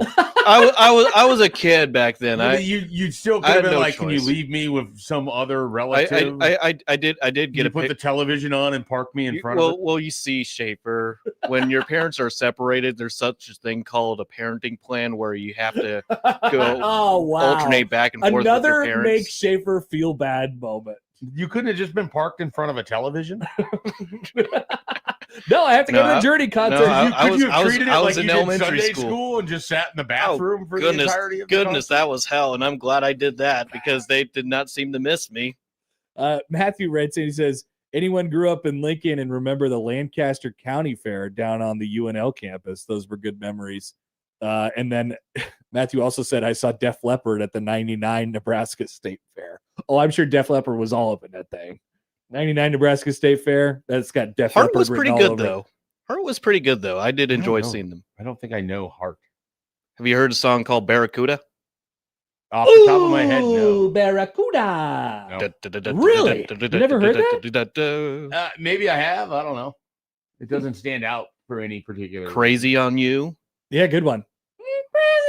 Magic Man. Magic Man sounds familiar, but that's probably a lot of songs called Magic Man. Yeah, that's also what I was thinking. I feel like you've heard of a song from Heart. Okay. During the break, I will listen to a song from Heart. The lead singer sang the national anthem for the infamous Packers playoff collapse in Seattle. So I remember that. It was pretty powerful.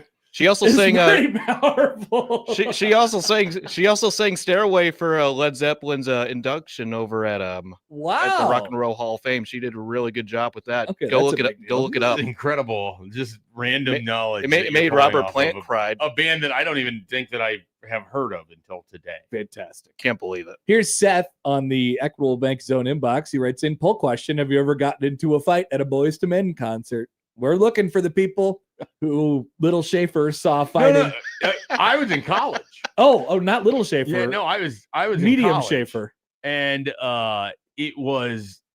basically it's a free concert, so we decided to go. And it's this fight like breaks out between a few couples. I think it was just guessing, like I don't know. There was definite drama happening there. Sure. Fight totally breaks out. The cops have to come It's in. Boys to Men. They start And getting. then- They start singing. Yeah, You know, it's Boys to Men, so their concert starts in September. It's outdoors. These guys are like sweating profusely, and they're dancing and doing all of their they're trying to do their usual Boys to Men thing. sure. Except it's 25 years past their not 25 years, probably 20 years past their prime, Mm-hmm. and it was not amazing. It's quite But the It environment. was a good free concert. We'll put it that There way. you go. Michael Severe writes in, handshake meme with Joey. I've seen Journey 8 times, but only once with Steve Perry. Oh wow.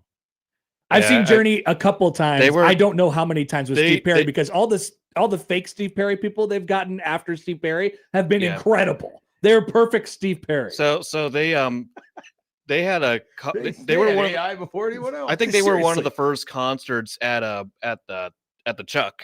So I was on field level for that concert. Row 5. Oh. It was a triple digit weather day out there. The Red Sky Music Festival? No. I'm not Sure. disaster. They were performing with I think it was Night Ranger, if I remembered right. Probably. Now, that would have been fun. Yeah.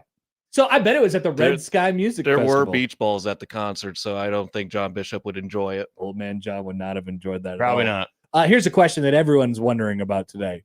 2 qualifiers to this. Well, actually 3. Number 1, the no-hitter did not actually happen. I want that on the record. The Royals did not get no-hit yesterday. And they did not get shut out. They did not get no-hit. They did not get shut out by the Tampa Bay Rays. They did not win. There was a combined no-hit effort going into the 9th inning with an out before Carter Jensen broke things up with his home run. So that's one thing. We can imagine what it would have been like if they did get no-hit, and then we'd be having a real-life discussion today. The second part of this is that the Rays used an opener yesterday. So not only was it a combined no-hitter where one guy threw No-hit attempt. Yeah. They had an opener. So the first guy threw an inning and a third. Yeah. They got the first 4 outs of the ball game. Mike Schaefer, if they would have completed the effort with no hits allowed, what would you have called that game? I would have called it a well-pitched game that doesn't need to be thought of in any historical context whatsoever. Wow. Combined no-hitters, especially in an age in which every reliever comes out throwing 99 miles an hour out of the bullpen, it's just not that impressive. But think if you did that for 6 guys in a row did that. They didn't give up a hit. I mean, that's kind of happens. That's impressive. It's not. I mean, it's still impressive. I don't think it should be in the category of nice game. You get nothing for this. You get to celebrate. The high fives get to be a little harder, but there's no jumping up and down and celebrating, right? Because it's not about one guy. So I agree with what you're saying, but I do think it is there is some history here that should be celebrated. But not as hard. I think those in attendance that get to witness it should say hooray. And then hooray. Hooray. The rest of us don't need break-in coverage or to be informed on Twitter that there's a no-hitter happening because it's just a less than no-hitter. It's the lamest version that you could possibly have of this. The cool thing about a no-hitter is an individual pitcher going for 27 outs. I agree. Without allowing a hit, especially if it's a perfect game. That's the pinnacle of this entire thing. I agree. But that is awesome. That is what we want to see. Then you can jump up and down. Mizorowski giving up 1 hit and striking out 15 is infinitely cooler than combined no-hitter effort that we had earlier this year. We've had 1 no-hitter in 2026. It Correct. was a combined no-hitter. It was. Nobody cared about it. Jacob Mizorowski's start, freaking awesome. Yeah. That's what I'm getting at. But there's a difference. There's a hard line. It's no-hitter versus freaking awesome. I would rather be the freaking awesome. There's no doubt about it. But a no-hitter is a no-hitter, right? Yeah. Technically it meets the qualification of no-hitter if it's combined the no-hitter. lamest meeting of anything ever. So we have not had. I'm not saying that you scratch it from the record book. I'm just saying no one needs it. We don't have to break in on coverage of this. I don't even think they should be allowed to celebrate on the mound.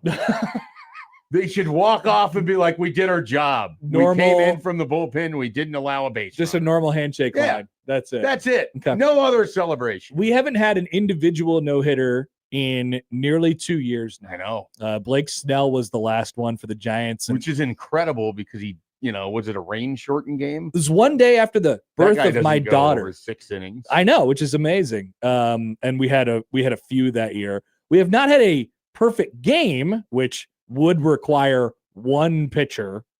I mean, I guess No, have we seen a combined perfect game? Yeah. Have we ever seen that? I don't know. I don't know that that's ever happened. I don't think it has.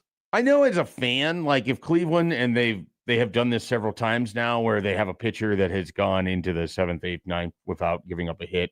You and let him go invariably- until he gets a base runner. And out. then invariably in the 9th inning, like they give it up.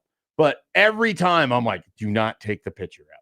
Do not just let him finish. Yeah. I want that so badly. Normally, when they're close to the hook, it's like, all right, we're going to go until he gives up a base runner. Sure. That's it. The second he lets anybody get on base, he's coming out. And sometimes it doesn't happen. Domingo Germán, 2023, late June, almost 3 years ago to the date today, Domingo Germán threw a no-hitter for the Yankees against the Oakland, the Athletics. And then before that, perfect game-wise, it was King Felix in 2012. Yeah, the best part about that Domingo Germán thing is he would get suspended Like for weeks later. sticky substance and everything else, like basically 2 starts after that. So we've had 2 and there was actually 2 more perfect games in 2012. That was back to Phil Humber and Matt Cain. Okay. So since 2012, there's been 4.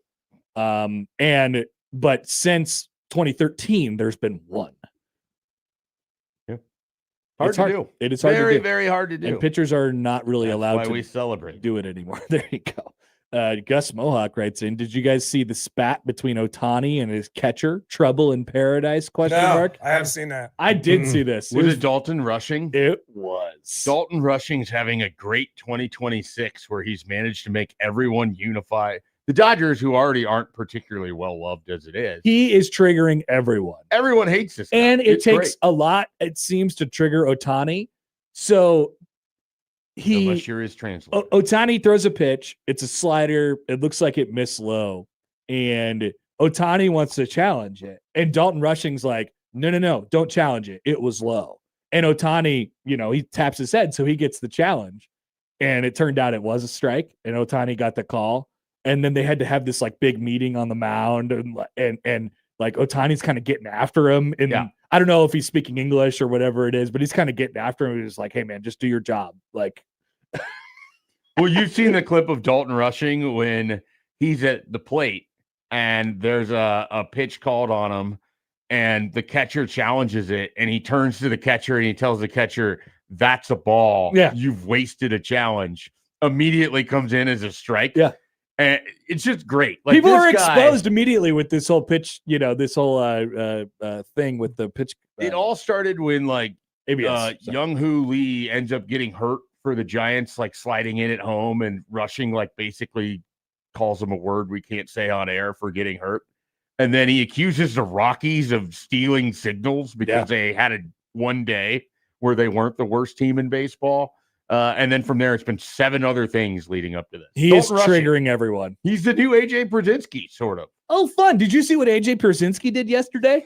I didn't know we were going to have that. No. No, it's funny that you mentioned AJ Pierzynski. He had an eventful day yesterday. Did he get punched by Michael Barrett again? No, possibly. Well, I mean, it's great. He met the Pope. Okay. Yeah. The Pope's a White Sox fan. He brought him a game ball from one of the big 2005. reasons the White Sox are having any success at Yeah. all is divine intervention. He brought the Pope a game ball from the 2005 World Series. That's incredible. He's like, I had the great honor of delivering this Good ball on to the AJ Pope. Brzezinski. I don't know how AJ Pierzynski got I in there. hated him as a player. He is somewhat enjoyable on broadcast whenever he's popped up a little bit because he has a personality and whatever. But good for the Pope. Good for AJ. Good for everybody. Definitely good for the Pope to beat AJ Pierzynski. All right. We'll be back with the headlines right after this on 1620 The Zone.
All right. I got a few Friday shout outs coming in. We appreciate that. Continue to do that. We'll get to that in about an hour. Let's quickly get to the headlines from Joey.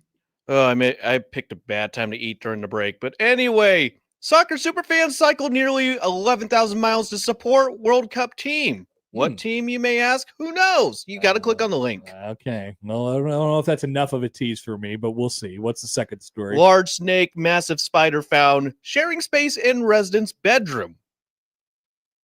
Is this a story about friendship? It seems like a story about cohabitation. Are we down for snake spider? I guess, yeah. I'll be honest, I'm Do it not for the birthday particularly boy. interested in the soccer super fans that rode 11,000 miles. What country was it? I think it was Argentina. Okay. Did you see the Netherlands people take over Kansas City yesterday? It was amazing. Large snake, massive spider found sharing space in resident's bedroom. Oh boy. An Australian, of course, snake catcher called to remove a large python from a resident's bedroom ended up rounding up a massive spider in the same room. Stuart McKenzie of Sunshine Coast Snake Catchers 24/7, what a company, was called out to a Queensland home on a report of a large snake. A video shared by the snake catching business shows McKenzie entered the room to discover a gigantic huntsman spider on the wall above the head of the bed. A spider and snake in the same bedroom, the post said. This is what some people's nightmares are made of. McKenzie said it was one of the largest huntsman spiders that he had ever seen. The video shows McKenzie using a hook to wrangle the snake, a carpet python, before using his hat to catch the spider. The spider was released outside the home, and the snake was taken to a nearby wooded area. Nice job by Mr. McKenzie for taking care of business. I got to see this. That's a pretty big spider on that wall. But although it does feel like this is just a thing that happens in Australia. Yeah, that's sort of what I was thinking. There's just kind of snakes and spiders everywhere. Yeah. Trying to think of the largest spider I've ever seen. It wouldn't be that big, the one that's on this wall in this video. I've seen the size It's of certainly not as big as that. I've seen the size of a $50 coin over in the sinks a couple of times whenever I'm at an Airbnb that's not really thoroughly cleaned. Nothing with like I've never seen out in the wild a spider that doesn't have really skinny, like wiry little legs. You ever seen a big, like a real life sturdy spider? You know, something that if you would feel bad smashing it with your foot. Well, I definitely didn't attempt to smash it with my foot. Like various scout camp points, I feel like I've seen some large spiders in the latrines or in your tent. But some of it is magnified because you'll have a flashlight and it'll make it seem bigger than it actually is. Yeah. But I don't know, like that I've seen like a massive spider anywhere. Yeah, I don't think Good I have either. size.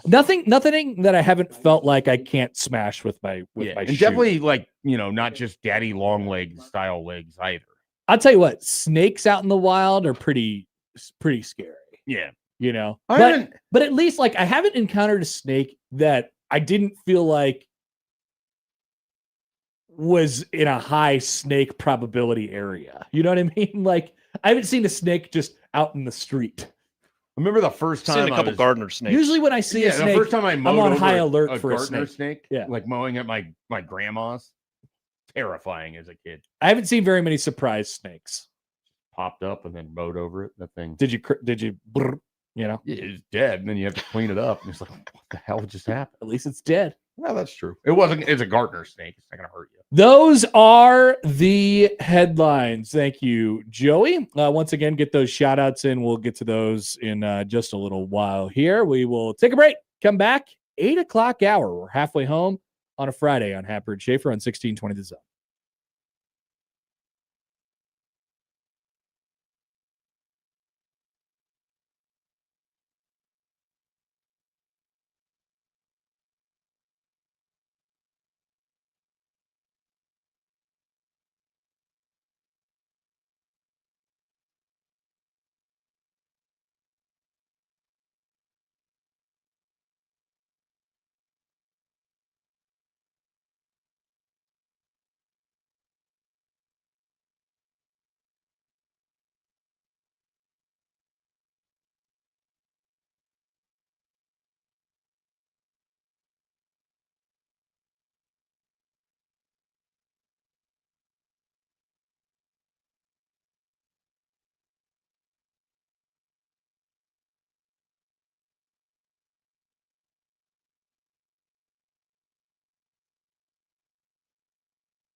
multiple people either writing into the show or calling into the show regarding the smash hit by Jim Stafford from 1974 called Spiders and Snakes.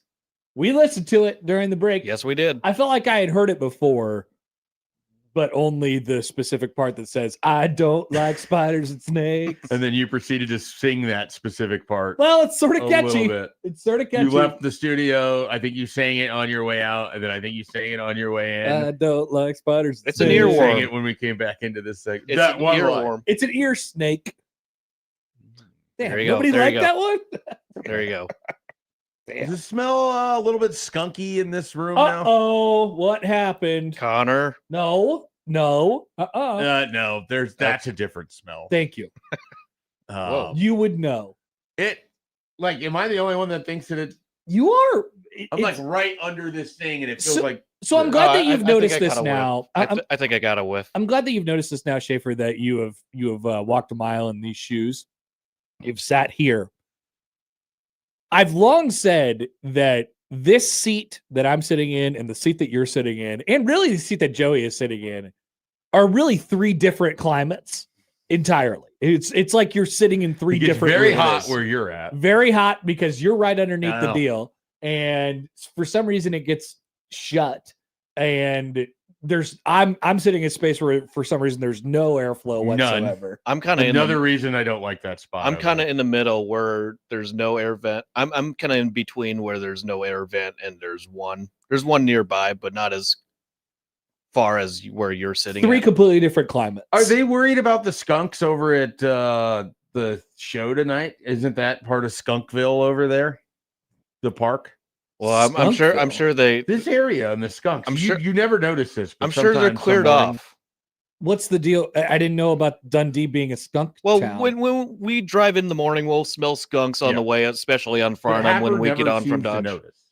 It's happened several times. I mean, I smell skunks. I mean, they're Okay. nocturnal animals, so they'll be You out at seemed night. surprised when I brought this up, like when I first started working here, and I commented on how it smelled skunky most mornings. So I feel like you guys are trying to convince me that I can't smell skunks. I can, I'm just using your own word. but I don't think there's anything specific about this area that so what you're trying to tell me is that there is more skunks in Dundee. I definitely smell skunks more here than I do out where I live or where I spend the bulk of my time. Really? Just the smell is noticeable. I just I don't know A how lot of many it is skunks it's are every there. skunk 5:30 I've in the ever morning, and I'm not expecting a skunk smell. every skunk I've ever smelled is random. It's just in a random place. You know, oh, there goes the skunk smell. I don't think there's a higher concentration in Dundee. I don't know. I would need more evidence. I don't have like anything that isn't anecdotal. I need hard evidence, Schaefer. It just seems like there's a lot more skunks here than I would have I guessed, just- given the population of the area. I Well, the never only way to see do this, them. I think, is a poll question. I just never see skunks. I just You smell. smell 'em. no, I yeah, smell you them. never see. Which is what skunks. you want, right? Like Yeah. you don't want to see. No, the no, you skunk. don't want to see them. Then you're opening yourself up. to Usually, a- if I see them, they're roadkill. So, poll question: are there more skunks in Dundee than anywhere else in Omaha? Is this what you're? I think when Joey was describing the parameters of the skunks, it was what, like UNO to, Okay, Saddle Creek. I don't know. Yeah, probably All right. somewhere. in Yeah, there. around UNO campus to Saddle Creek. Yeah, we could do that. I don't know. So I'm willing so to you're call right. it Skunkville. If that's the case, if it's UNO to Saddle Creek, then yes, Memorial Park concert. Watch out, because you about to get skunked. It just there's You've been more. skunked. There's more skunk smell here than any other part of. Welcome Omaha. to Skunk Town. That's my working thesis. YouTube commenter writes in, it sounds like Connor can't smell skunks. I can't smell skunks. I smell them all the time. I just want to represent my fine people here in Dundee and not call them skunky. I believe. I love you, Dundee. I would never call you Skunk Town. I'm not calling Dundee skunky. I'm just saying that it has more skunks. It seems like you are. It seems like you're You saying, know. I hate you, Dundee. You have skunk I have smell." never hated Dundee. I love Dundee and its Dell and the cool like wine area that I've been to over here. I don't know Yes. the name of, but it's great. I have been to other establishments in Dundee who no longer exist, or names of which I don't We've lost remember. a few great There establishments. were some good. This is a good area of town. Have you been I've to enjoyed it. the Sunks? Now, the not the skunks, the sunks. The Sunks is that little sunken down area on, it's probably like 52nd and Underwood, where it kind of crosses. There's like a church on the corner there. I don't think so. They in the summer they put a baseball field down in there. Whoa! And in the winter they put an ice skating rink. No, I haven't been there. Yeah, I don't know this at all. That's what. Pull questions out there. It's not the skunks, it's the Sunks. Okay, pull questions out there. Yep, Please it's out vote. there. We need your vote. That happened, Shay. You'll like the pictures. On the oh no, there's pictures. Is it Pepe Le Pew? No, it's certain zone people. Why? What? Why, Joey? Why have you done this? He's saying you smell. Why have you attached a picture to yes and Joey's no? first thought when I asked about the smell in here was you. He's saying that yes is Matt McMaster and no is me. Okay. Is it the expressions that we have on our faces? Is this what you're saying, Joey? I guess so. I don't know. I'm painting a bad picture for Matt and painting a better picture for you. Oh. It's true. Are there more skunks in Dundee than everywhere else in Omaha? Matt McMaster, yes. Connor Happer. I better go make sure my vote's recorded. I will say that the pictures attached to it make it a lot more confusing than probably it should be, but that's fine. This is a poll question that is running away with it for yes. 100% right now, I would assume. Yes. Yeah. All right. Matthew says, I think there are far more black squirrels in Dundee than skunks. Probably.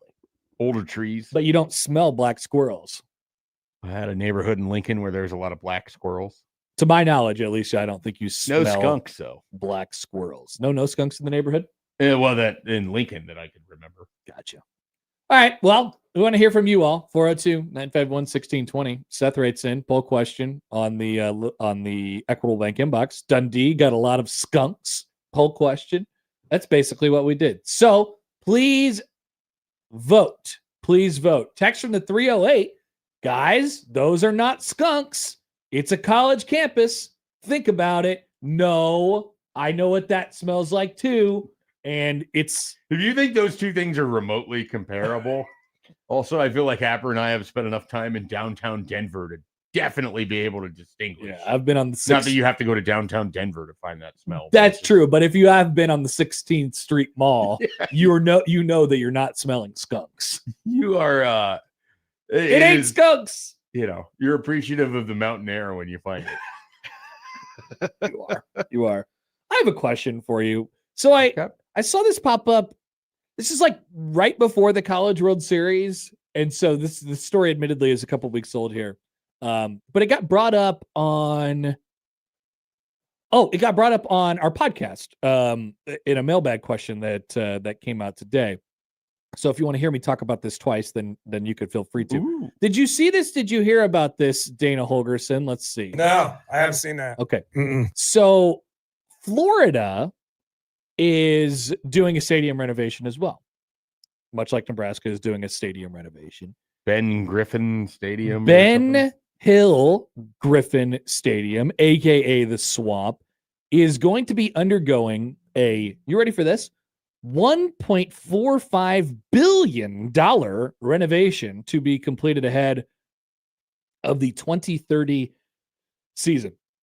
Funding is expected to come through a combination of private giving, capital reserves, and long-term debt through the approval of the Florida Board of Governors, which is the same exact setup that Nebraska has through its Board of Regents. Remember, Nebraska is spending what was it? $650 million was the price tag on its stadium renovation. So my question is this, and this is without knowing exactly what needs to be done to the Swamp. And Sure. And admittedly, you know, the renderings here on their website, it doesn't appear as if there's like a ton that you know, a lot of it is sort of outside the stadium, and it does appear as if they're adding a lot of suites around the top. So, you know, different things cost different amounts of money, whatever it is.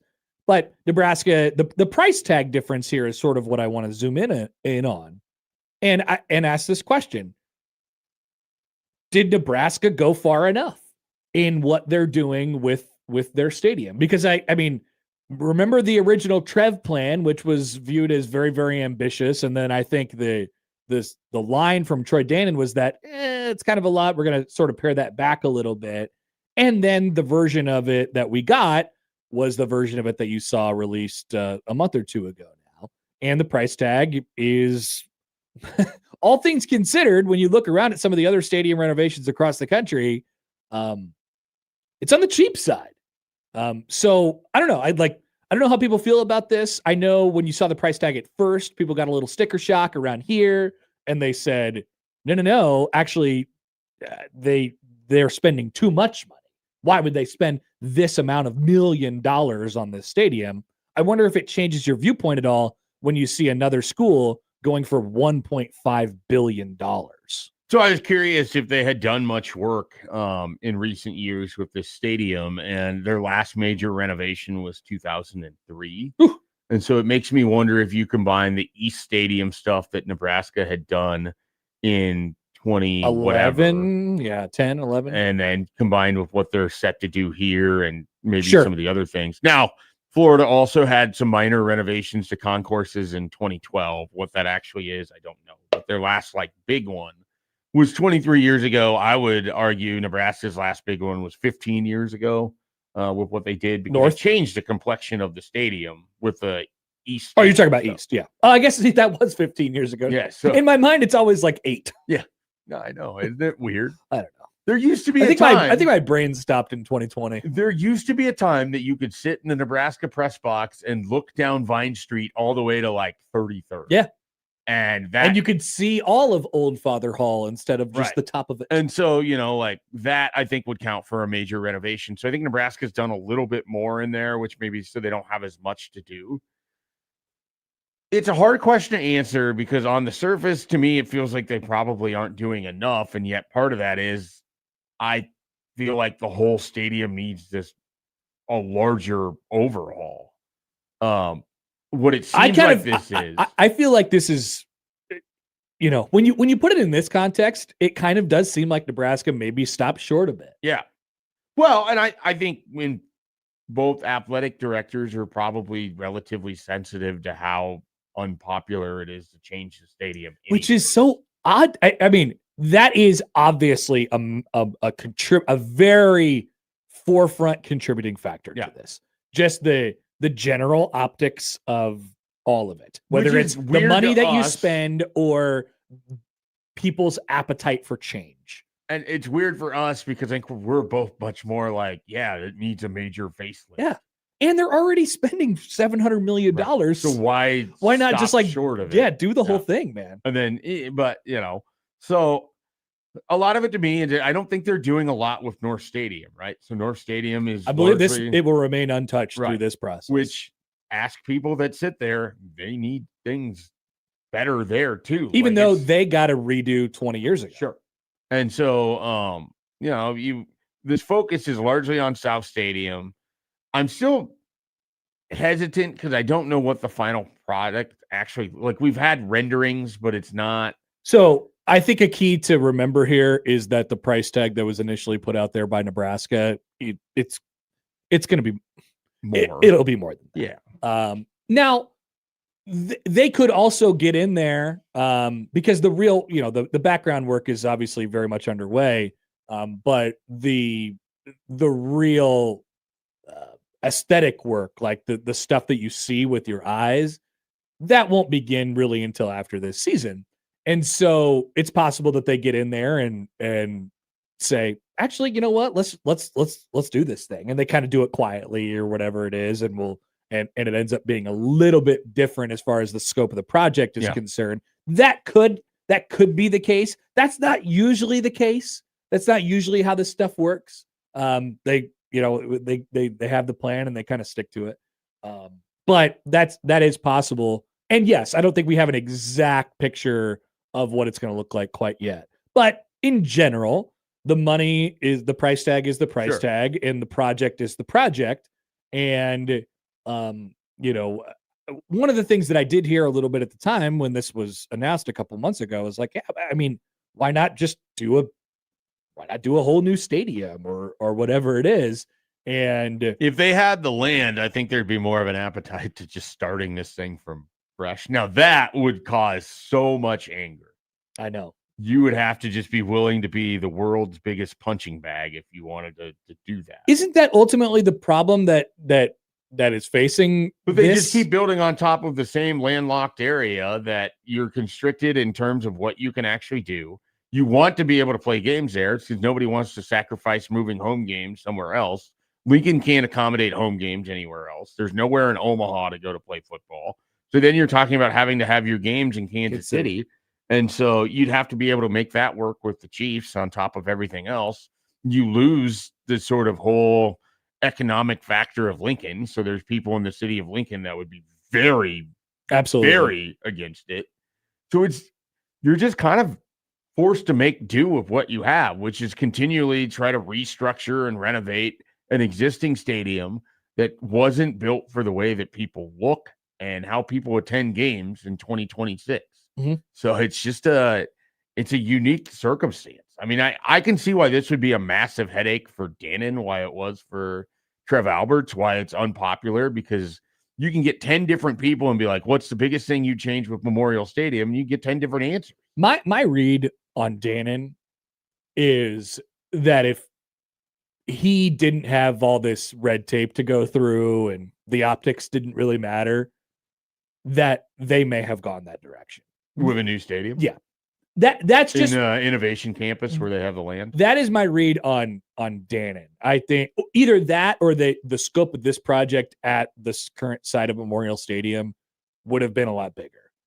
But what we're talking about here is the optics of spending X amount of million or into the $1 billion range, which turns out, if you look around the country and all the other projects that are going on right now, I mean, it's just at the very least par for the course, potentially even, under that. And then the reaction, the fan sort of how people digest this. And admittedly, anything you announce is going to be met with a lot of criticism because the football team hasn't won in a very long time. And they'll say, right, why would you do that? Why wouldn't you just spend all the money that you're spending on the stadium on a right tackle? They will say stupid things like that. Why can't we have a championship football team instead of playing in a nice stadium? That's stupid, but people say that. Sure. And so a lot of this comes down to optics. And I wonder, I don't know what the situation, what the climate is at Florida.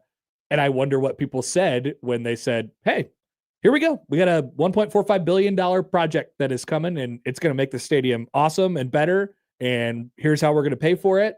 Like, I wonder how that sat with people because that is such a huge price tag compared to the one that Nebraska is dealing with right now. But I think we know why the scope of Nebraska's project was a little bit lower. Yeah. It's just because of what I just said, which I think is a little frustrating for a lot of people. Is there an element of that though, where it's like just a cultural difference of an SEC team versus, Nebraska's Big 10, Big 12, Big 8, Midwestern probably aspect of it? Probably. It's not specific to Nebraska. A football stadium is a cathedral in Nebraska, but in the Southeastern Conference, it's also like, hey, we got to keep up with what Alabama's doing and what all these other places are doing. And it's I think there's more of that mindset. Maybe. Whereas in Lincoln, you have one of the bigger stadiums already in the conference. It sounds like when I hear Rule talk, it sounds like that's more of the attitude that he wants around here. Well, yeah. I mean, he wants the investment in Nebraska football to be as big as it can possibly be. But from the perspective of, hey, listen, if we don't do this, then we're going to get left behind. Right. This is what we have to do. And I think that's a tougher sell in the Big Ten, though. Agreed completely. Because your other comparables in that market are basically Ohio State, Michigan, Penn State, and arguably USC. Yeah, I think he's got a little bit of a Oregon has a much smaller stadium than what they have at Memorial Stadium. He's got a little bit of an SEC. I mean, it's not only with the stadium, but I think it's with roster building as well. Yeah. I think he's got a little bit of an SEC mindset of like, hey, I want to we have to do this because I'm not going to be the 13th biggest spender in the Big Ten. or I'm not going to have the X biggest stadium or nicest stadium in the Big Ten. Like I want to have everything good and keeping up with everybody else so that it can't be a factor. It can be a complaint for recruiting or whatever it might be. I think that is the mindset that you see in the SEC. They'll get mad. It's like, yeah, they have more money than us. Well, why do they have more money than us? Let's make it so that they don't have more money. He has a going for it mentality, basically. And that is not the sentiment around here. I'll raise my hand. I don't think Nebraska needs to necessarily build that way. But as far as the stadium is concerned, I don't know. I do feel like a little bit was left on the table due to just the optics and that feel that you sort of mentioned. And the logistics of the fact that you just really can't build a new stadium. I mean, you could, I guess, in the sense that there's an area on Innovation Campus. They don't want to. They would have never been able to say that out loud. The response and vitriol on that would they would have been never been able to even broach that with but people. A lot of this is that with a college team, you want it affixed to the college campus. Yeah, you don't want it to just be sitting off on its own. I agree. I prefer it where it is, but they would have never been able to even ask the question out loud about a new stadium. They would have never been able to ask it. So then you have to make the best with what you have, and that's basically where they are now, and it doesn't feel like they're going far enough in some regards. Exactly. Like I said, I had season tickets in North Stadium when the first plan was announced and they were doing nothing with North Stadium. It was a pretty easy thing for me to basically be like, why would I keep paying donations? Why, especially when the program isn't playing particularly well. At the time, I had a press pass. I wasn't using the seats, so it was either my wife or I'm giving them to people or selling them to people, whatever. So it just made no sense for me when if you're in North Stadium and you're not going to get a benefit out of this, and the prices are going up, your donation request is going to go up. Chances are you're going to be reseated as it is anyway. Time for me to go. Yeah, so why am I doing it? I think you'll see a lot of that too when as the stadium gets renovated itself. All right, let's take a quick time out here. We have a phone call that is waiting on the hotline. If Nate is willing to hang on for us, we'll take him on the other side. Also want to hear from you all, 402-951-1620. Get those Friday shout-outs in. We'll get to those in about 20 minutes. We're back after this on 1620 The Zone.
Welcome back. Happer and Schaefer rolls on a Friday here on 1620 The Zone Radio Network. Connor Happer, Mike Schaefer, Joey Warcola with you.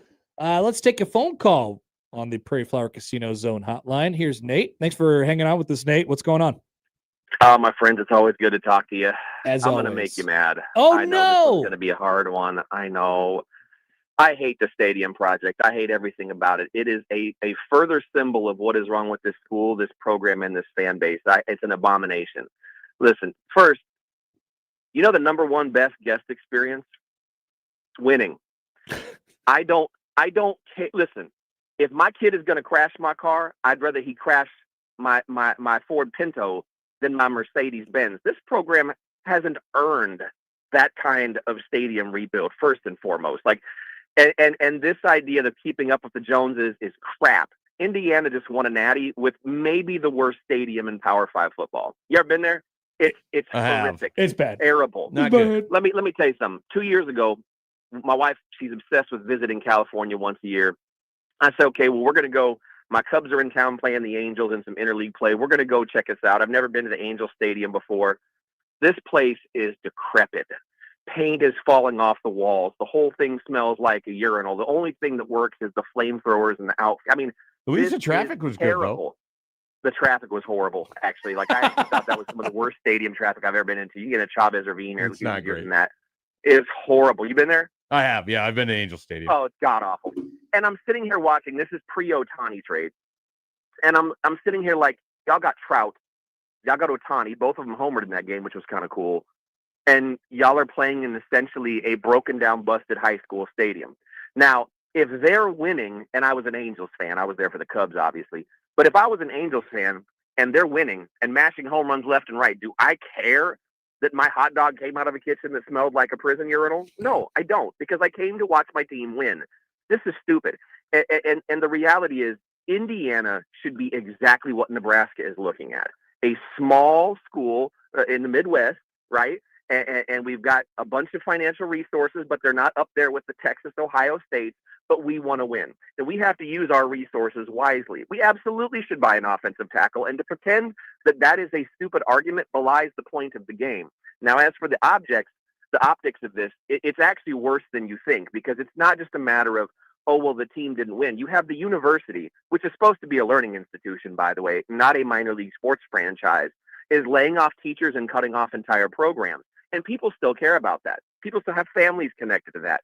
The only thing that stadium needed was actual seats in West Stadium. That's the only thing it needed. Okay, and the beer money alone funds that. There is no reason in God's green earth that we should be talking about it. If I had $600 million, let me tell you what I would do. I would fix West Stadium. I would throw $200 million at the roster over the next 20 years, which would elevate us to the same level of Texas. I would give the rest to Fred Hoiberg, which would elevate us up there with Kentucky and Duke, and I would win at everything, because every other freaking sport in the program is a top 10 program. Why are we doing this? This is stupid. It's bad management. And the number one thing that has caused the downfall of Nebraska football is stupid fans and bad management. Literally, from day one. Stupid fans, bad man. Oh my God, they went 7-7. Fire everybody. But wait a year to where they turn it around and go 10-3. I mean, come on. Like, we have to start looking in the mirror and going, this is us. And to be frank, the stadium project is to satisfy the new generations of fans who have never seen a winning program, and they're walking in the doors as little electronic dopamine addicts that need their fix on the scoreboard.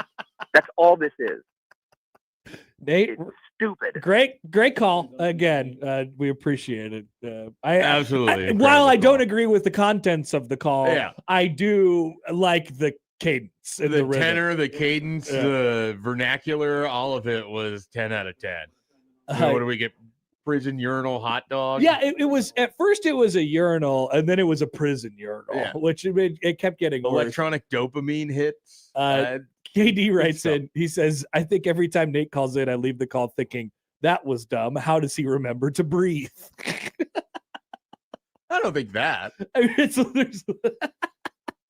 So that is certainly a sentiment, which we discussed in the previous segment.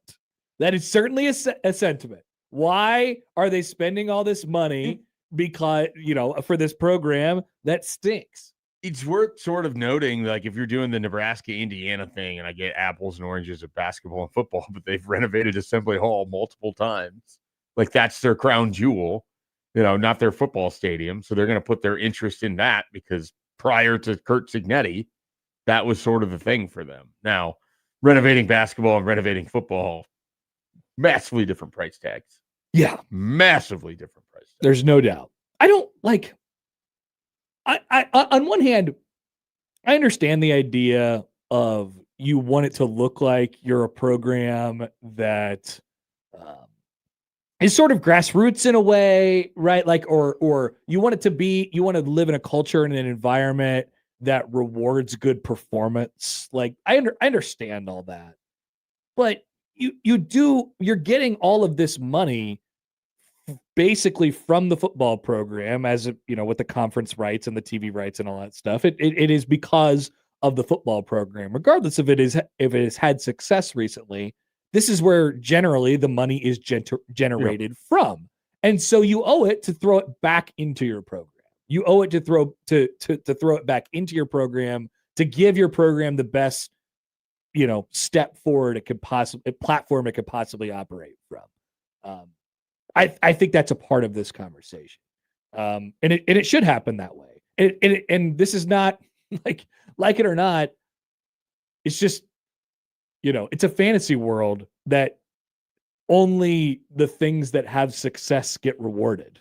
Yeah, it's just not it's not a real thing. I don't necessarily want it to be that way as it pertains to this.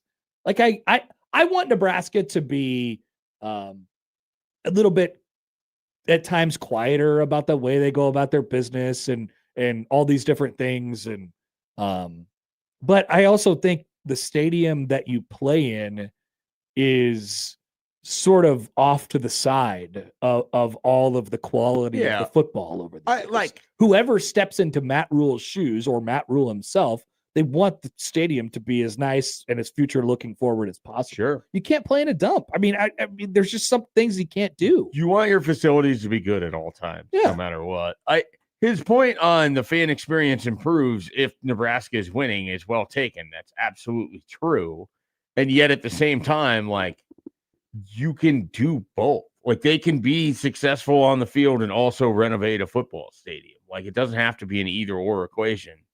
I also just don't think there's a world where you're just going to take the money earmarked for facilities and invest it in a roster. They're literally taking out loans, guys. Part of this, that's not how NIL works. You are getting that money back by having good facilities and maintaining good facilities by creating a fan experience that enhances for people to show up. Right. Again, winning is a big part of that. There's no doubt about it. But if you're winning or winning slightly more and your fan experience isn't great, that's a problem too. Let's take another call here on the Prairie Flower Casino Zone hotline. Here is Patrick. Good morning, Patrick. What's up? Good morning, fellas. I can't believe we're beating this dead horse again 6 months later, but apparently people have a short memory. Number one, athletics gives a ton of money to the academic side. A lot of these big football schools. So the fact that the academics can't get their stuff together isn't football's problem. Ever been in the bowels of South End Zone and South Stadium, it's not clear to you that it needs a revamp, then it's a you problem. If you like to go watch your football team play in a dump, go watch Peru State or whatever. But the Huskers need this, and they need it for a couple reasons. If you want Memorial Stadium to be a revenue-generating stadium outside of football, those changes in South Stadium are 20 years overdue. They just are. You can't put a semi anywhere close to the field. You can't load in a Zach Bryan or a Garth Brooks without an army of forklifts and all this, on top of the visitor teams that stay in our poverty-looking South Stadium locker rooms. It's got to be embarrassing for the stadium, the school. Maybe I'm crazy. I don't know, guys. Yep. Thanks for the call, Patrick. For the record, we brought this up from the prism of, I don't know if Nebraska's going far enough with this. Yeah. which is something that I don't think has really been talked about before. No, Mostly, it's back into the idea of is this necessary or not? Right. And for us, the answer is yes. Yeah. I don't know that either you or I have ever approached it where it's like, no, they shouldn't do this at all. A lot of this stuff, and as someone mentioned in the comments right now, like a lot of this stuff is just deferred maintenance that you've put off for several years, and it needs to be done because the stadium is just there are parts of it that are in dire straits. Yeah. So you just needed to do some of it. And then while you're at it, you are going to, make it actually fan friendly in a variety of different areas. That was not the point of the conversation today. The point of the conversation was I brought up Florida's stadium project that they're doing, which has the price tag of nearly $1.5 billion. And I asked if Nebraska's little measly stadium project that they're doing, which only affects, a portion of the stadium, was going far enough. And obviously we have gotten back to the other side of this. But yeah, well, I just don't think you want to get through the end of this project and basically be like, oh, we half-assed it. Yep. And there's a real possibility that's what happens here. Yep. We'll see. But there could be the absolute world where it's like, okay, we did all of this and only a portion of the stadium actually looks better and then you're going to have to just get right back up again and put together a new plan and do it again and do something like it again. And continue to try to renovate and rebuild in a surface in an area that still has to be utilized. Right. All right, let's take a break. We will come back and get to your shout outs. It's time for Friday shout outs, folks. Send them in at Happen Schaefer on the Liquid Trucking Zone Twitter feed. One thing to mention before we take a break. Mets fans, Carlos Mendoza, your manager, he's been fired. The Mets fired their manager on June 26th, which was 2 months late, according to most Mets fans. 3 managers gone so far. Is that right? I think that we is have the Red number. Sox, Alex Cora, Rob Thompson from the Phillies, who the Phillies have turned their season around. That all happened in the same week. And then the Mets. Yeah. So who's next? 3 out of 30. It could happen gone. to you. There's only 27 left. 1/10 gone. Back after this on 1620 The Zone.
It is time for Friday shout-outs. Everybody wants to hear their name on the radio. They sure do. This is definitely 1999 again, and people want to hear their names and their shout-outs on the radio, and we have a whole segment on talk radio dedicated to it. So let's head. We get a couple emails, we had a couple tweets here, and texts as well. Let's hit the inbox first. Here's TC. I want to send a shout out to Cheryl, the waitress at Village Inn, for hooking me up with 2 extra sausages and a hash brown.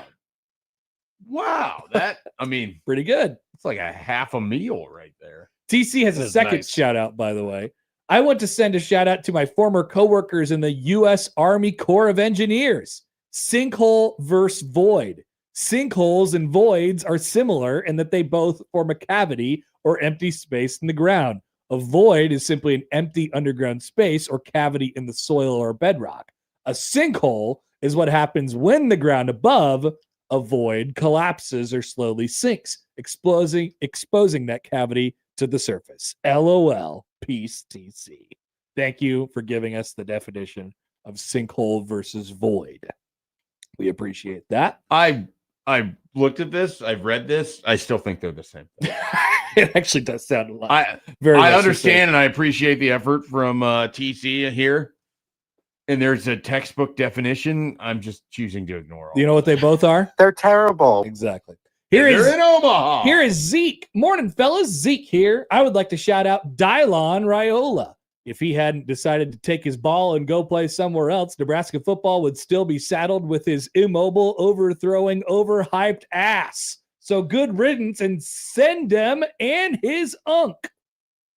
Good riddance to him and his unk. Good luck with that, Dan. What about his papa? His papa wasn't officially previously involved with the program. Yeah, wasn't involved. I definitely never saw him around. Definitely not involved. Definitely had little to do with things. Here's Pedro. Hi, guys. Friday shout out to Highway 66. Opened in 1926. So many gas stations, motels, souvenir shops. Everyone should drive that road for a small section. Get your kicks on Route 66. Yes. Yeah. Radiator Springs from Cars, the Route 66, that's based off that small town Seligman, Arizona. It's really nice. It's a really cool little town in the middle. See, I'm not into the Cars culture. Yeah, it's west of Flagstaff on I-40. Is it? Okay. It's in the middle of nowhere, but Route 66 goes right through it, and the town has some nice little diners and has Cars theme. Where is the props. nearest entry point to Route 66 from here? That would be in Missouri. That would be around Springfield because that goes through Oklahoma City as well. It runs from Chicago to Santa Monica in California. It touches like the bottom corner of Kansas, the southeast corner. Okay. Yeah, So you have to go to Southern Mo. Yeah, southwestern Mo. Yep. Yikes! I don't want to go there. Here is a text from the 402. Shout out to the random backyard deer that shows up all the time. It's super chill. Stay safe around cars. Shout out to that backyard deer. It's kind of peaceful, right? Kind of tranquil. The backyard deer, the common backyard deer. No, it's perfectly fine. It's when that deer just decides to run in front of a vehicle. That is true. Very Absolutely unchill. not tranquil. Michael Severe for @HappenShafe #Friday. Shout outs to the hundreds of very good friends that Connor welcomes to the show every year, even people he has never met. Wow. Have I ever called someone I've never met a very good friend? I bet so. Probably. It could More just than be likely. someone you've talked to on the phone but hadn't met in person. Or Maybe you've had as a guest before. Maybe I wanted to give off the impression that me and this person are good friends. Here's a tease for next week, potentially. If you did a state your case, if you've talked to someone on the phone but never, physically been in person, have you met them? No. Okay. No. So you've definitely done this then. You would have said, Who have I talked to the phone on but not met?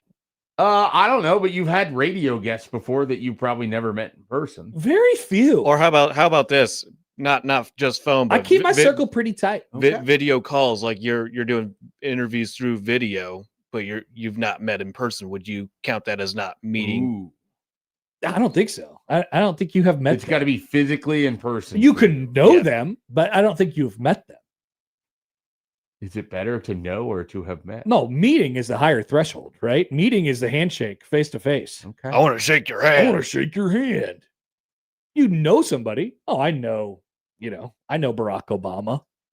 I don't know. It might be better to know someone than to have met them. I've never video called with Barack Obama. Now that would be. your But good- I've definitely never met would you Barack drop Obama. my good friend Barack I Obama. probably If would. he calls up, he's like, "Hey, I got a thought on the show, or I want to talk about Nebraska Stadium." He'd be my good and friend. would you throw to the call and you'd be like, "My good friend Barack Our Obama"? dear friend Barack The good Obama. old- Well, you've never met him.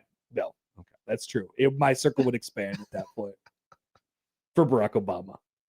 You were willing to make exceptions for Barack Obama. That'd be cool. I know people have, their tastes on presidents and stuff like that. I don't care. If a person's ever been I the have- president, I want to meet them. I have quite a few jokes I would like to make that I don't want to make on air because I just don't want people to be mad on a Friday. So You could make one of them. no, I'm not going. But to. just one of them. No. Doesn't want to ruin their weekend. I totally get it, Schaefer. I don't want to ruin the tenor of anything we have going. Alex Lincoln asks if Obama would go along with it.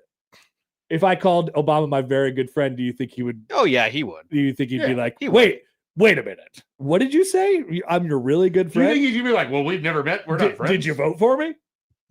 Did you vote for me? Well, did you? He'll go. I wasn't a along with voting age in 2008. But you would have been in 2012. I wasn't in voting age in 2008. Text from the 616. Shout out to blasting the backyard deer. My car would be in better shape. Somebody hit the backyard deer. Look, shout out to deer hunting season for culling the deer population There and you go. allowing our vehicles to be safe on the road. Text from the 402. Shout out to Matt McMaster. Oh no. Shout out to Matt McMaster. Not all of us think he is a clown, and he doesn't deserve all the heckling you give him. He doesn't Us or deserve other it. people. Probably us. I don't think he's a clown. I definitely don't think he's a clown, and I definitely think that we do probably give him too much crap. We definitely give him. But that's just kind of our personalities. That's just what we do Also- here. Sort of invites a lot of it. So now you're bullying Am on I him. victim blaming? Yes. But are you a victim if you're opening the front door and welcoming I can admit- us inside? I can admit when I'm being a bully, and in the case of Matt McMaster, I probably am a little bit. Sure, there's an element to it. Here's John. But is all bullying bad? No. Here is John M. Bishop. Why are you guys shouting? I'm right here. And then it's this picture that he keeps using of Kevin Kugler. That's a Friday shout out. He used the hashtag Friday shout outs, so it has to be a shout out. And thanks right? for the shout out earlier this Our morning on the good friend Kevin voicemail. Kugler. our dear friend Kevin Kugler. Yes. Even though I've not met him. You've never met him. Nope. Wow. See, he's a rare person that I have met, but hasn't been on this show. Do you want him to be on this show? Sure. Do you think he'd do it? Yeah, I think he would do. I it. don't know. Do we have a reason? Like, do we have a hook to basically like we'd like to talk? He about does. Well, it's too bad. NFL games. Well, it's too bad he's not doing he can't do the first Packers Vikings game because that's on big CBS. Mm. Darn it. So we'll have to wait in middle of November for that. Darn it. Do you think he'd want to be our NFL guest? I think we could ask. We'll see if he wants to do it. Those are our Friday shout outs. Also, shout out to Norbit. Back after this on 1620 The Zone.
It is 9:00 here 9. on this Friday. Scared me, Joey. Happer and Schaefer, got a little 1620 The Zone, 1620thezone.com. Yeah, we spent the entire break talking about NFL broadcasters, so I imagine that really got you going there, Joe. 9! Pretty fired up about that one. Soon enough, we'll be talking about the NFL. Schaefer probably has an NFL topic right now that he's just willing to just deploy at any moment. Well, I didn't really put one together, but if you give me a second or two, I could probably come up with something. I brought up a good power rankings with tier ideas. We definitely could do that. We definitely could do could do the NFL announcers power rankings with tiers. Joey would put Kevin Kugler at number 1, even though Kugler vision. Even though he's got this this picture. You would put Kevin Kugler over Mike Tirico? I'm better than Mike Tirico. I would leave him in his own tier. In that, it would be at the very top. It's like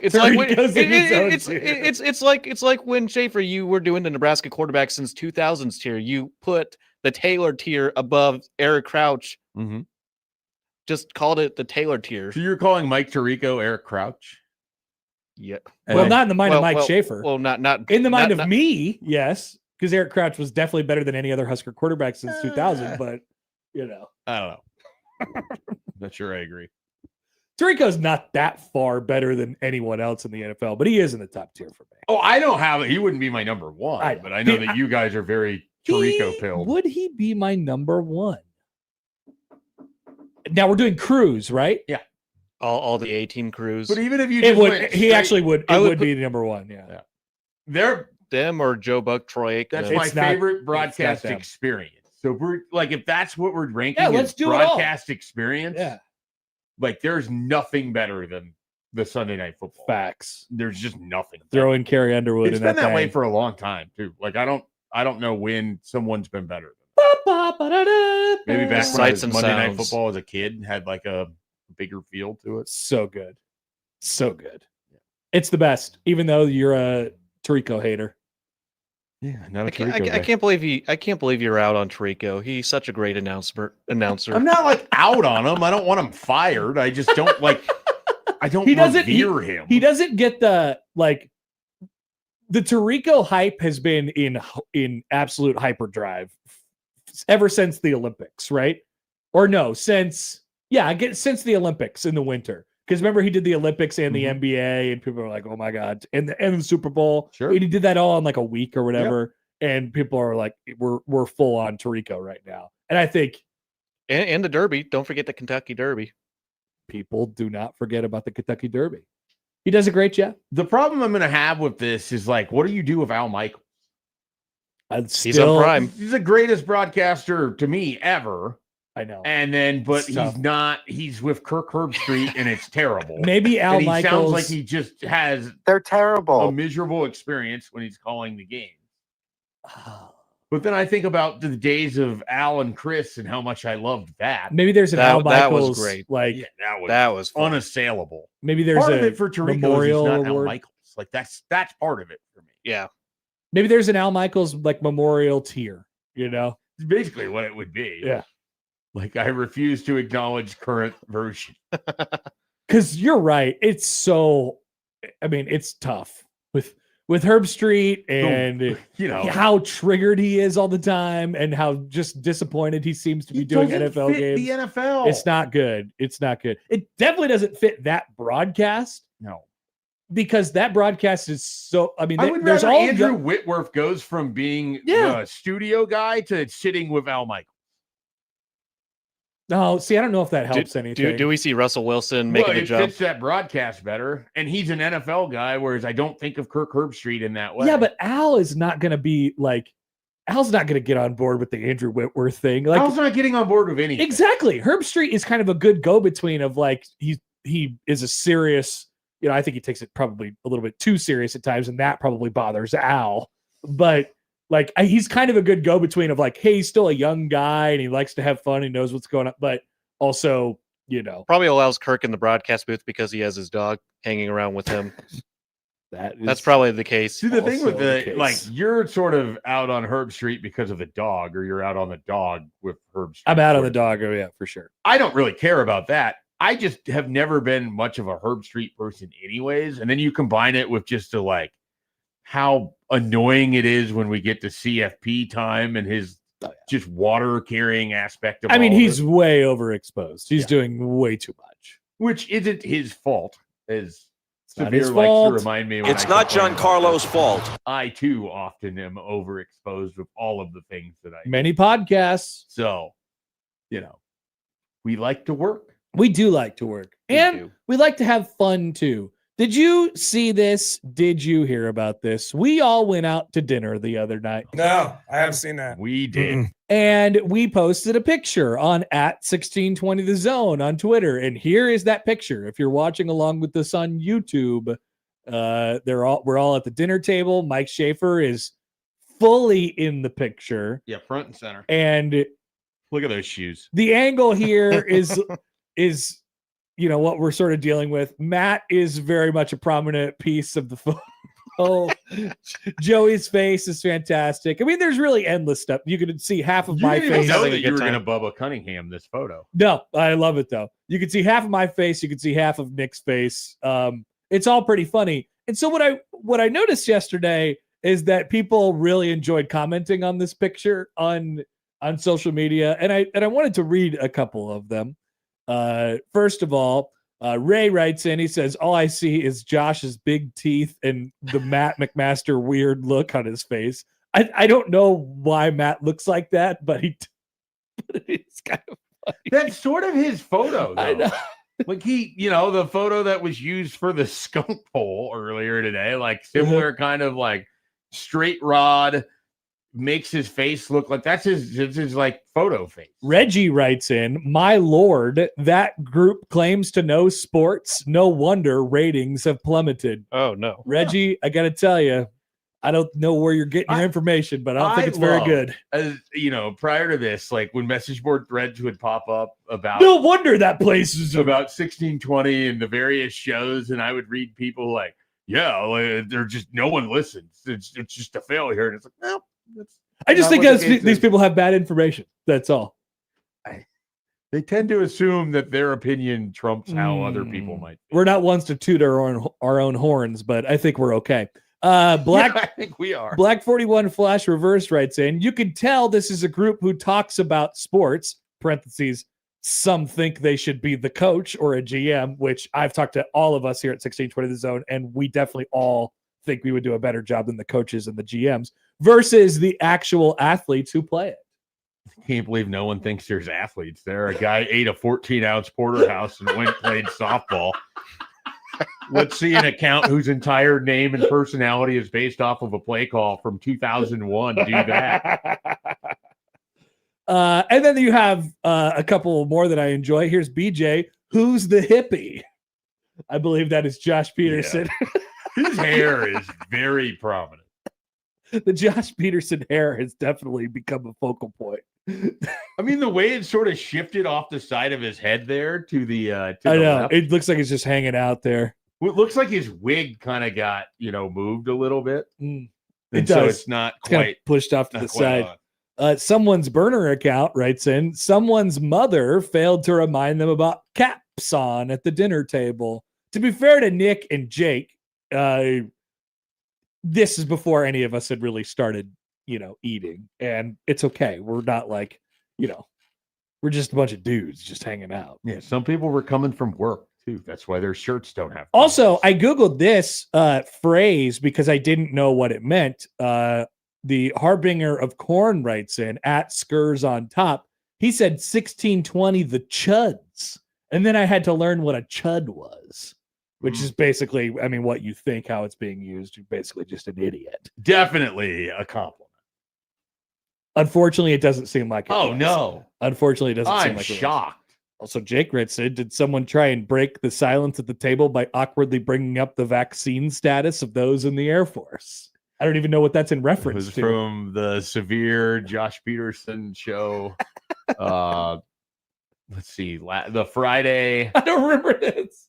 The Friday of before the championship series started. Okay. So they were in studio. I happened to be listening in the 5 o'clock hour, and there was a lot of talk about vaccination. And I remember being very confused by it as well. That's fantastic. And then you have very nice. Holly says, "Well done, boys. Looks like a good time was had by all," and it was. But I very much enjoyed the comments to this. I very much enjoyed the comments to this. Amazing Daniel writes in, "That looks like a very specific voter demographic focus group." It does. I don't know which voter demographic focus group, but yeah. Hey, there's Latin descent at that table. just gonna say. Bill writes in, "Is that Josh or the lead singer of the Spin Doctors?" I don't know the lead singer of the Spin Doctors. I mean, I can imagine what the lead singer of the works for Spin me. Doctors look like. You haven't Looks read like. Mike Farron's response. Oh. Hold on. Let me go back to it. This is how I always view Connor in my mind. Just half of my face, or like, okay, what? Did I miss something? That Just makes trying sense. to look over. That makes sense. I mean, because usually when Farron sees me, he is in the booth and I'm down on the field and they're commenting on something, and then I'll turn back toward the booth and sort of look at them like this. And that's probably most of the time in which he sees me. Just craning. So that actually, Your neck is always in a craned position. that actually makes, a ton of sense. Yeah, that works. Matthew says, "Who's having the Moscow Mule? Is it Schaefer or Joey?" That would be Mike Schaefer. That would be I Schaefer. had He was two- dead set on the Moscow Yeah. Mule. 2 Moscow Mules. There was no banquets available for purchase. I didn't want Shocking beer. revelation. Look, if I'm having we had a steak dinner. We did. It was delicious. In some situations I might have wine with that as well. Mm. I wanted the Moscow Mule. And Now, they if had you would have got wine, that would have caused quite the stir at the table. And I imagine that you would have had some followers on that. really, There would have been some people behind you who would have I had a opted for. chance to lead and I failed, I think much like I have for 38 years of my life. I actually think you should have gone for that. That would have been a great call. Hey, what's our limit? What's the cab? You should have said that.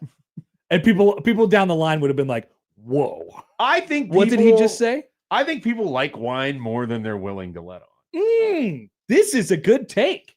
We should leave this for 1620 the voicemail. Okay. All right. Is that a dumb debate? Kind of. Or just a debate? Why are people scared to admit how much they enjoy wine? I think they are. I think they, I literally just admitted that I didn't do it. I think you could have been a trendsetter, real I trendsetter. really had the opportunity and yet again failed. Lane writes in, "Isn't Schaefer 6'2"? For years, I thought he was like 5'8" in the podcast videos. LOL. No, Schaefer's the biggest guy we have. Yeah. Who's that huge guy? It could work for me too. Who's that huge guy? It's me. I don't know that we have anyone else besides Dan at that table. Yeah, Dan's taller. And maybe Nick. Like, I don't think anybody else is probably above 6 foot. No. Is Grim? Nick is generally tall. I Yeah. think he's probably about 6 foot. Would be my guess. What Yeah, are you, no, 6'2"? A shade under it, probably. Yeah. If I was going with Matt McMaster's version of things, I'd be 6'4". Pedro writes in, "Hi guys, did anyone take a doggy bag when they left the restaurant?" Several people got to-go boxes, I think. I think that was for dessert. Yeah, that was just Well, take home dessert. Some people, at least one person, took home part of their. I think that was Nick. Yes. I didn't see this one because we didn't get mentioned in it, but thank you, listener, for sending me along.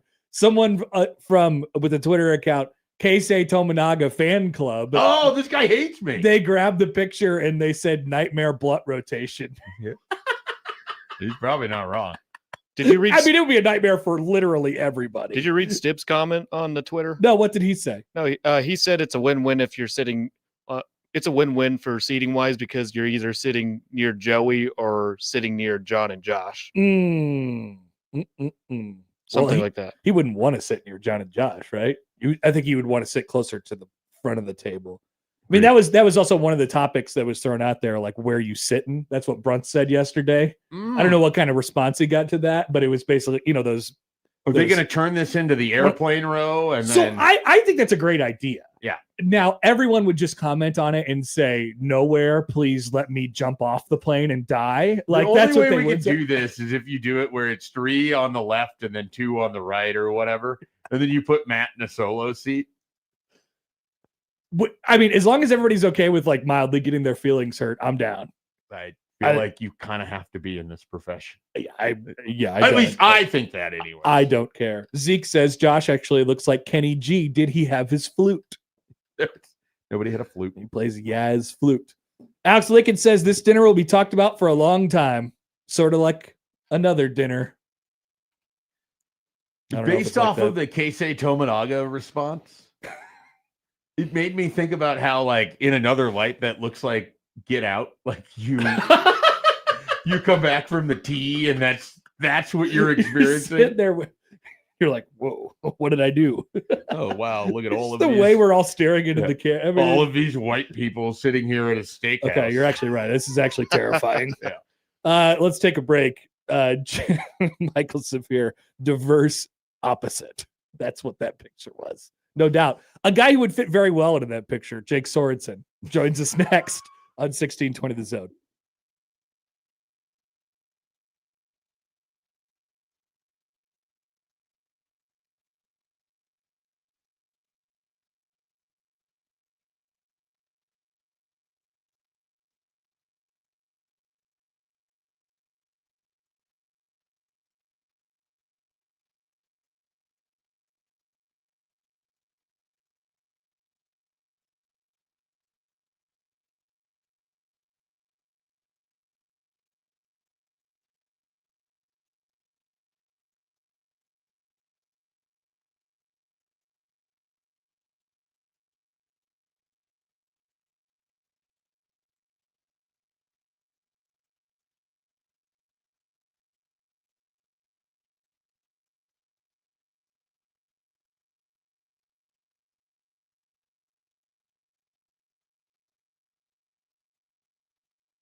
I'm kind of psychotic. So what else is new? I think you guys both know that my psychology is probably really can't assess how it operates. I don't even know how my brain works at all most days either. I'm a Miami Dolphins fan, guys. We have not won a playoff game in 25 years. I don't believe ever in moral victories because they're a waste of time. My whole life would be a moral victory at that point. They're going to lose. It's the way sports go. It's very hard to go undefeated. I got the Royals going to the World Series this year. I don't care. I will follow this team wherever they go, and I will not complain about where they play. I don't want them to lose a game, but I kind of want to lose a game for the sake of Jake pressure. Sorensen for losing. Fridays with Jake Sorensen. If I see him, I would not shake his hand. 93.7 The Ticket on Happer and Schaefer. 1620 The Zone. We do morning show, guys. We're always on road sleep. It's the way it is. I don't know why it surprises me every time, but every time I hear it, it's just fantastic when Jake says that I think the Royals are going to the World Series. It's right after the you're going to lose a game, and then it's the way that Joey lined it up. Yeah, it's perfect. Well and done. then of course the fact that Jake was so adamant that this was going to happen. Hi, Jake. What's up? Well, that was a bad take, wasn't it, by the Royals? Yeah, almost no hit yesterday, but thank God for Carter Jensen to not let that happen. So that's just one of my many bad takes on that one. So, are you already leaving Pender? You're just like a quickie drop by in, and then I'm going home. What's going on? No. So Bill Bush is from Pender. We did a remote broadcast today because they have for the first time in 42 years, they got the carnival rides back. I told the guys to downtown Pender. Yeah, so it's quite the scene in Pender. We're actually going to play a golf tournament here at 10 a.m. in Pender at Twin Creeks Golf Club. So I am calling you guys as I about to park in the lot. So we got 40 minutes till we tee off. So I got plenty of time. This is fantastic. So who's making up your team here? Is Sybil going to golf today? He is golfing. He is golfing with my friend from Kansas City. His name is Scott. He drove up for this today from KC. He actually last night he went to the first half of the World Cup game in KC, and then drove up to Fremont to spend the night. Got there at 11:30, and got this morning here at 7:30 to Pender. So it's an ordeal. He was that convinced that the Netherlands wouldn't blow a lead against Tunisia? I think it's the fact he probably didn't care who won the game. If it's the USA, I told him there's no way you can leave that match if it's the USA. If two countries you don't care about, then leave whenever you want to. I know it's the World Cup, but I can't pretend to have interest in two teams that aren't America. I suppose that's how he felt as well. Great question from Aaron at Papillion on YouTube. Will Sipple's golf cart ding because he isn't wearing his seatbelt? Jake, you're probably not familiar with this, but every time he calls into any radio show, you can hear his seatbelt button dinging the entire time because he's never wearing his seatbelt. You know what's funny is he used to come on the show years ago before he was on with me, and he'd have, you could hear the same thing. He was like 7:35, and well, there's the seatbelt. So yeah, I don't hear it anymore because he's with me in the morning, but I do recall the time before he was on the show where I remember that sound distinctly. So it's been a while. Thanks for the memory on that one. So what are the did you stay the night in Pender, or did you come up this morning? How's this all going? So yesterday was pretty busy. I had to MC an event in the rail yard for a business last night, and then I drove up and got to Pender about 9:40. We had reservations lined up for us at the Crossroads Lodge, which is about a 10 to 12 room motel right on the main strip going into Pender, right by a convenience store. Dope. And it was solid. But nothing like the Roadway Inn.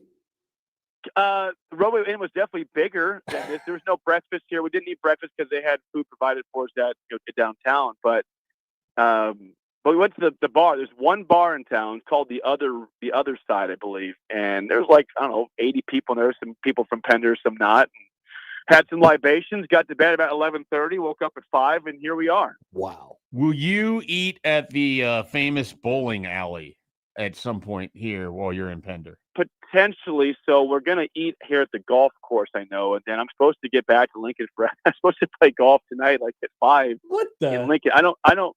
Well, here's the thing. I do a yearly golf weekend, and we've started it off here in Pender with my brother-in-law and our buddy Scott, who's from KC.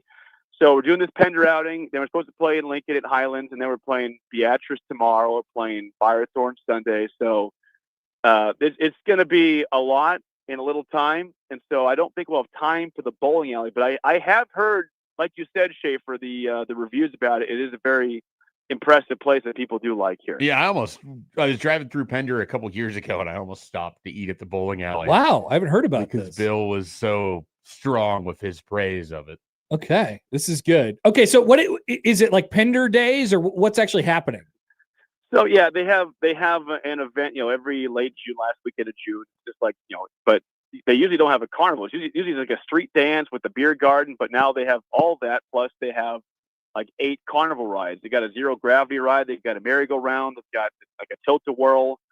It's a pretty impressive setup, but like I said, it's big, and they expect their biggest crowds in years because they have a carnival for the first time in 42 years. So yes, this is they made a good event even better by giving rides, and they did something where usually it costs per ride to get on, but they did something with the foundation, so it's $10 all you can ride all day, which is in fair standards a pretty good deal. That is a good deal. Is Bill like a returning king to Pender? Is everyone stopping and flocking around him? Yes, yeah, I would say that's probably a good thing to say. They're honoring the class of '83, which is the year he graduated. So even though it's not like on the year of a 40th anniversary, that'd be 43 years. Is that good math? I think at 43 years. So good job. His class is here. They took pictures, and yeah, we had a good crowd of people that came up just for the show and from Pender. And so I would say yes to answer your question. He's kind of king-like up here, which is a cool feeling. All right, Jake, we asked you last week, and I don't think it was out to the public yet, but have you got around to the Nebraska ball documentary yet? I have not watched it yet. No, you guys asked me. I was driving through the beautiful Black Hills when you asked me, and we're back from there, and I still have not. This is a good bit. Maybe we should just all keep saying that we're going to watch every Friday, because we're guilty of it too. We're all like, I think I'm going to watch it at some point, and then we just never watch it ever. I am committing to doing that, but I just haven't yet. Well, you're definitely not doing it this weekend, Jake. I mean, this is not an option for you. No, it won't be anytime this weekend. It might be next week, possibly. I don't know when. Won't be the 4th of July. So if it's not next week, you got to keep reminding me because I'll probably forget at that point. Jake, I'm going to let you decide. Would you rather be asked a question about baseball or a question about beverages? Beverages. Yeah, I figured. Do you, if you were in the, if you go out to dinner and you're with a group of other people and no one else has ordered it, would you be willing to be the first person to order wine? Okay, I need a scenario. Who am I with? Is this a bunch This was a work dinner that we had the other day. I commented that I thought about getting wine, or if I go to a steakhouse, I'm normally going to get a bottle of wine, but I didn't want to be the person to order wine. Nobody else was drinking it. And then I opined that I think more people like wine than they probably let on. And they're maybe just, they're not willing to be the first one on the table to get the wine. Well, I think that now when you have a bunch of guys, you don't usually see wine as the beverage of choice. So I commend you, Schaefer, for being bold in your take of ordering a glass of wine. No, I didn't do it. I wasn't bold. I was a coward. I encouraged him that he should have. I got a Moscow Mule. Yeah, and that's great. Beer, old fashioned, Moscow Mule. That's stuff. I think that with a group of guys is probably standard procedure. But if you got a glass of wine and we were with a bunch of friends or just a bunch of guys, I would not give you any sort of guff. I'd say, good on you, Schaefer. I probably would not join you for a glass myself, but I would not give you dirty looks or think little of you. My theory was, Jake, that because he was this is 11 people at the table and he was about halfway through. My theory was that if he had ordered a glass of wine, he would have had a hop on afterwards. So there would have been at least residual wine. Yeah, one more person afterwards who would have been like, you know what? A wine sounds pretty good right now. Yeah, that make you feel good. Like, yeah, I started the trend here. You guys join me. That'd be a pretty powerful move. I didn't do it. I'm a coward. Now, but nobody. Well, next time, you always have next time. You always have next time. Nobody took you after you on the Moscow Mule trend, though. So someone already had one. Okay. Matt had a Moscow Mule when I had arrived. Okay. But I think But people were nobody's- surprised when I nobody's said that I pushing was back going to on get that. them. Nobody's pushing back on the Moscow. Blue. Yeah, No. those are No. especially in the summer. Very drinky. Got a text here from Jim and O'Neill who writes in, I don't want to brag or anything, but the Holt County Fair has all free rides in their carnival. Take that, Pender. Wow. Now, how does that work out? That's got to be one heck of a foundation there. They got a lot of money coming into O'Neill. Must be good tourism up there. Oh yeah, I guess- O'Neill gets it You know going. what? You know what? Maybe they have an That's endowment. That's got to all be from St. Patrick's Day. They just build up all this money from being the Irish capital of the state. People come up there and drink all day on St. Patrick's Day weekend, and they just save that money up for the carnival. Good for O'Neill. I'm happy for them. Now I don't know I support them. I don't know what's Pender's county. This is Thurston County. Thurston. Okay. Are there any other county? I mean, obviously that is probably the county seat, I would assume. Are there any other towns? That's a good question. I will Google. Please do. I don't know. Nearby is Emerson's nearby. I don't know if that's Thurston County. Bancroft is like 8 miles away. I don't know if that's Thurston County. So Okay. help us out, Schaefer. I do not know the county that well. I've never actually okay, been to Pender so- before today. Pender, some of these people will just know Winnebago. You know Winnebago. Yes. I don't know if you've ever been through it. Never Winnebago, been- nice looking. I town. I haven't been I much have. Thurston County. Walt Hill. There's a Thurston. There's a Rosalie. So Bancroft, Rosalie, Yep. yeah. and then Right. Marcy or Macy. Okay. Not much to go off there. Yeah. I've never done the tour here of Thurston County. This is my first time here. I have been through Winnebago several times. I've never ever driven through or set foot in Pender until last night. So this is the first time for me. So I believe Holt County has O'Neill, which is a county seat, and then you have Atkinson as well, and then Emmett, I think, is in between the two, which is what I'm looking at right now. So Holt County just might have a little bit more, little bit more get up and go there with A little more get up and go. Hey, I have been to O'Neill several times. Atkinson, great town. I will not disparage them. That's a great part of our wonderful state. But I'm liking Pender so far. It's got a nice comfy vibe. 1,200 people or so, and I will say that they did lose 2 bars in the last couple of years, so that's not a great sign. They're down to 1 bar. Used to have 3. One had pizza in it, and I was not here in time, of course, to enjoy that, so I can't comment on that, unfortunately. Will But you the be bar was good doing? last night? Will you be doing a golf course review of Pender? It's possible. I have not done a golf course review in a very, very long time, and it's probably due for one. And there's a course I love that's very nearby in Beamer called Indian Trail. Great course. Yeah, Played I it for the can't- first I time can't- last year. Yeah, I Great can't play it call. this time. I do love that course. I also love Oakland, which is nearby. It's a great golf course too. Never But played that. I might have to do a review of sorts on Monday on Twin Creeks. I think I will. Okay. Well, we look forward to that, Jake. Enjoy your very long golf weekend. Have fun up Yeah, there. I'm gonna be golfed out. I'm gonna be very exhausted Sunday, and I got to play golf league on Monday. It's like 5 straight days of golf. I played yesterday too, so I've been saying I have not played much golf this summer. This will make up for all that lack of golf. No doubt. 5-day stretch. All right. Enjoy your time. See you later. Thanks, guys. See ya. Jake Sorensen from the Ticket in Lincoln doing the show out in Pender. I often think like I am busy. And I then know, there's that someone dude- like him, Yeah, I know. and he is either Him playing Gone 5 rounds of golf in or- 5 days doesn't even seem that crazy to me. Like, well for him, yeah, especially not. that's what I'm saying. But it's not just the golf. It's like last week he was in the Black Hills. This week he's in Pender, and then obviously he'll be back in Lincoln for the weekend. I was lamenting earlier in the show about how I was a little disappointed that my summer weekends are starting to fill up rapidly. That's just Jake every day, I think. So I don't think he would know what to do if he had an open weekend. No, I don't think he would. He certainly wouldn't stay in town. He'd just go somewhere. He would just randomly be in Idaho. I pulled up my county codes list, by the way. So Holt County 36, Thurston County 55. So he's up there with the 55 Okay. license plates. I used to know this a lot better than I do now. I have this tab when you grow bookmarked. up in Columbus or when you grow up in a place with a number, you learn about the numbers or care more about the numbers You do. than if you grow up somewhere where you're just an alphabet city. J-Man writes in, he says, shout out to Kia Paha, which is 82. That's way out there, right? That's Springview. according to my county codes deal that I'm looking at. Okay. Yeah, no, I definitely was not familiar with it. The only ones I knew as a kid were, I mean, it used to be 1-2 instead of Sure. letter number Mhm. territory, and then there was 29, which was Blair. Yep. Um, Washington County. and then I think that's Sarpy. right. Washington County is Blair. Yeah, Washington County. Yep. Yeah. And then Sarpy, which was 59. Okay.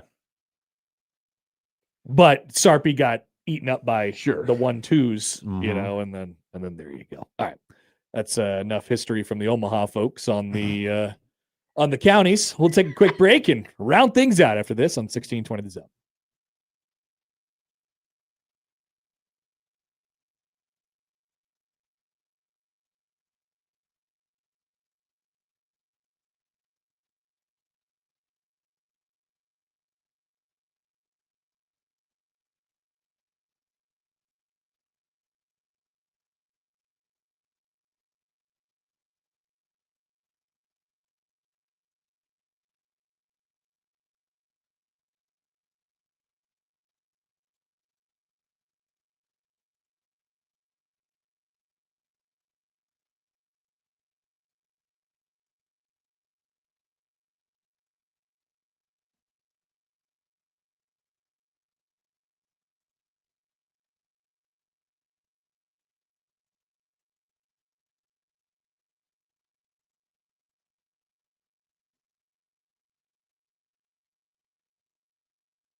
We had a controversial email here from Seth on the Equitable Bank inbox. Subject line Pender. Played Pender in football in 1999. The head ref was trashed, hammered drunk. Good memories. Wow. Now there would have been a TikTok about that in today's day and age. Just pulling a flask out of his sock. I don't or know. what? That's hilarious though. Classic 1999. What class would Pender have been in 1999? Like D1? I don't know. C2? I don't know. Yeah. Was it straight Pender? Like, was it Pender only? It's probably just Pender. at that Pender, time. is Pender co-oping with anybody at the current moment? I don't know that they are. They're the Pendragons, which is one of the cool Yeah, I think it's names just in, Pender, right? Yeah, I think it's I just was thinking Pender, of Wisner Pilger. Sure. Didn't Wisner Pilger add another one recently? God, this would be a great Consolidations. This would be a great quiz for us. I mean, just like name high schools in the class or whatever it might be. Speaking of that, this could be a thing that we do whenever we go out on the road. Text from the 402. When is Happer and Schaefer going to be doing their first remote show? Great question. That is a good question. Hey, We down. are interested. We down. If you'd like us to come do a show from your business. That's what I said at the beginning of the show. It's tough to see another man live out our dreams. Just want to go play. We just want to go to small town Nebraska and play golf. Yeah. Which is all Jake's doing today. Pretty much. That's it. Ride rides. We for would free. love to be at the Island Oasis at some point this summer. Oh, yes, we would. I love Grand Island. I love Grand Island. And Hastings. But I Kearney. mostly love Hastings. And Kearney, York. I don't care so much about. Do a show from the arch. Yeah, from the arch. Yeah. Okay, actually, we want to do that. Show We while will. people drive underneath of us. That's my dream. Just doing a show from above the interstate. It's literally one of a my show favorite from the things. road. Yeah. There'd be no other show that'd be more us prepared for that than this one. I think doing a show literally hanging above Interstate 80, incredible. Would be great.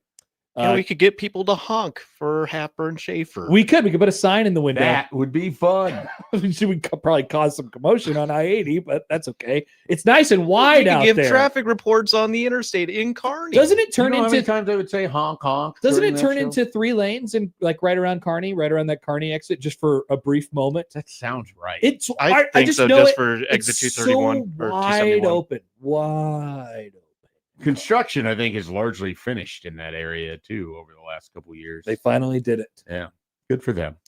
Cody writes in, it's a picture of a skillet with several eggs in it. Let's see, 2, 4, 6, 8, 9 eggs in a Okay. skillet. And it says, I too do not know how to only cook 2 eggs. 9! And instead he made 9 That's eggs. a lot of eggs. It's a lot of eggs. But you could always do more stuff with eggs. But so, like, I guess if you're making that many eggs, are you doing breakfast burritos? Or are you doing like absolutely? Or are you just making like the eggs for yourself?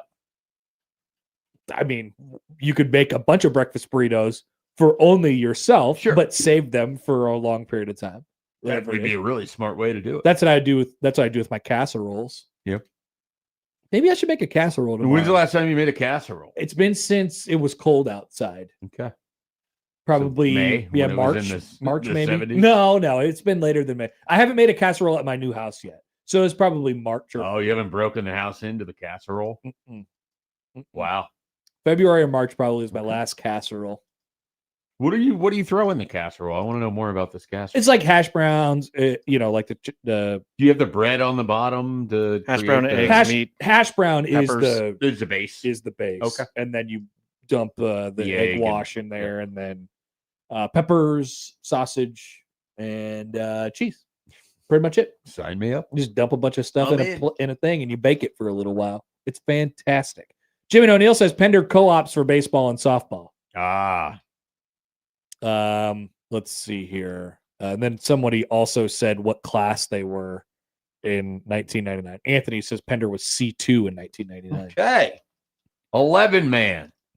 Nobody knows what they are right now. And then you have Doug in Idaho, who, with all this talk about small town Nebraska, is trying to convince us to come to Idaho. He says, come to Coeur d'Alene and do it from my deck. Play golf with beautiful John up there. Elway and at Black Rock, and Wayne Gretzky and Mark Wahlberg over at Gaza Ranch. From what I heard, it's beautiful up there. I would love to play golf with Mark Wahlberg. Love to go to Coeur d'Alene. Like there's like a sand. Well, it needs plenty of bartenders.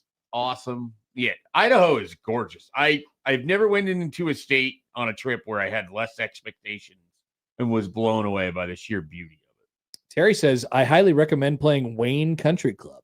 18 holes with the front 9 requiring you to shape your ball left and right, while the back 9 requires length. The greens are always in great shape. Terry. Never played Wayne.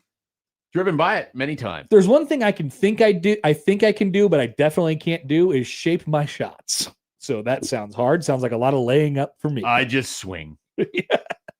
It's like, oh yeah, I can make the ball go left to right. I do that all the time. Can't ever do it on purpose though. I can make the ball go left to right to left. I do that all the time. You play a course you've never played and you're playing with someone who plays it a lot. They're like, yeah, you want to hit the ball like over this part of the tree. And it's like, yeah, sure I do. Yeah. Okay.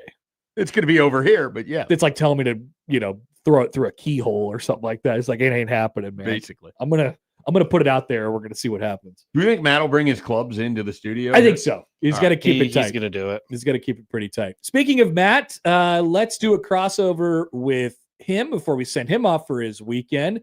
If you missed anything today from us, it was a great show. 1620thezone.com is where you can find it. Crossover is coming up next.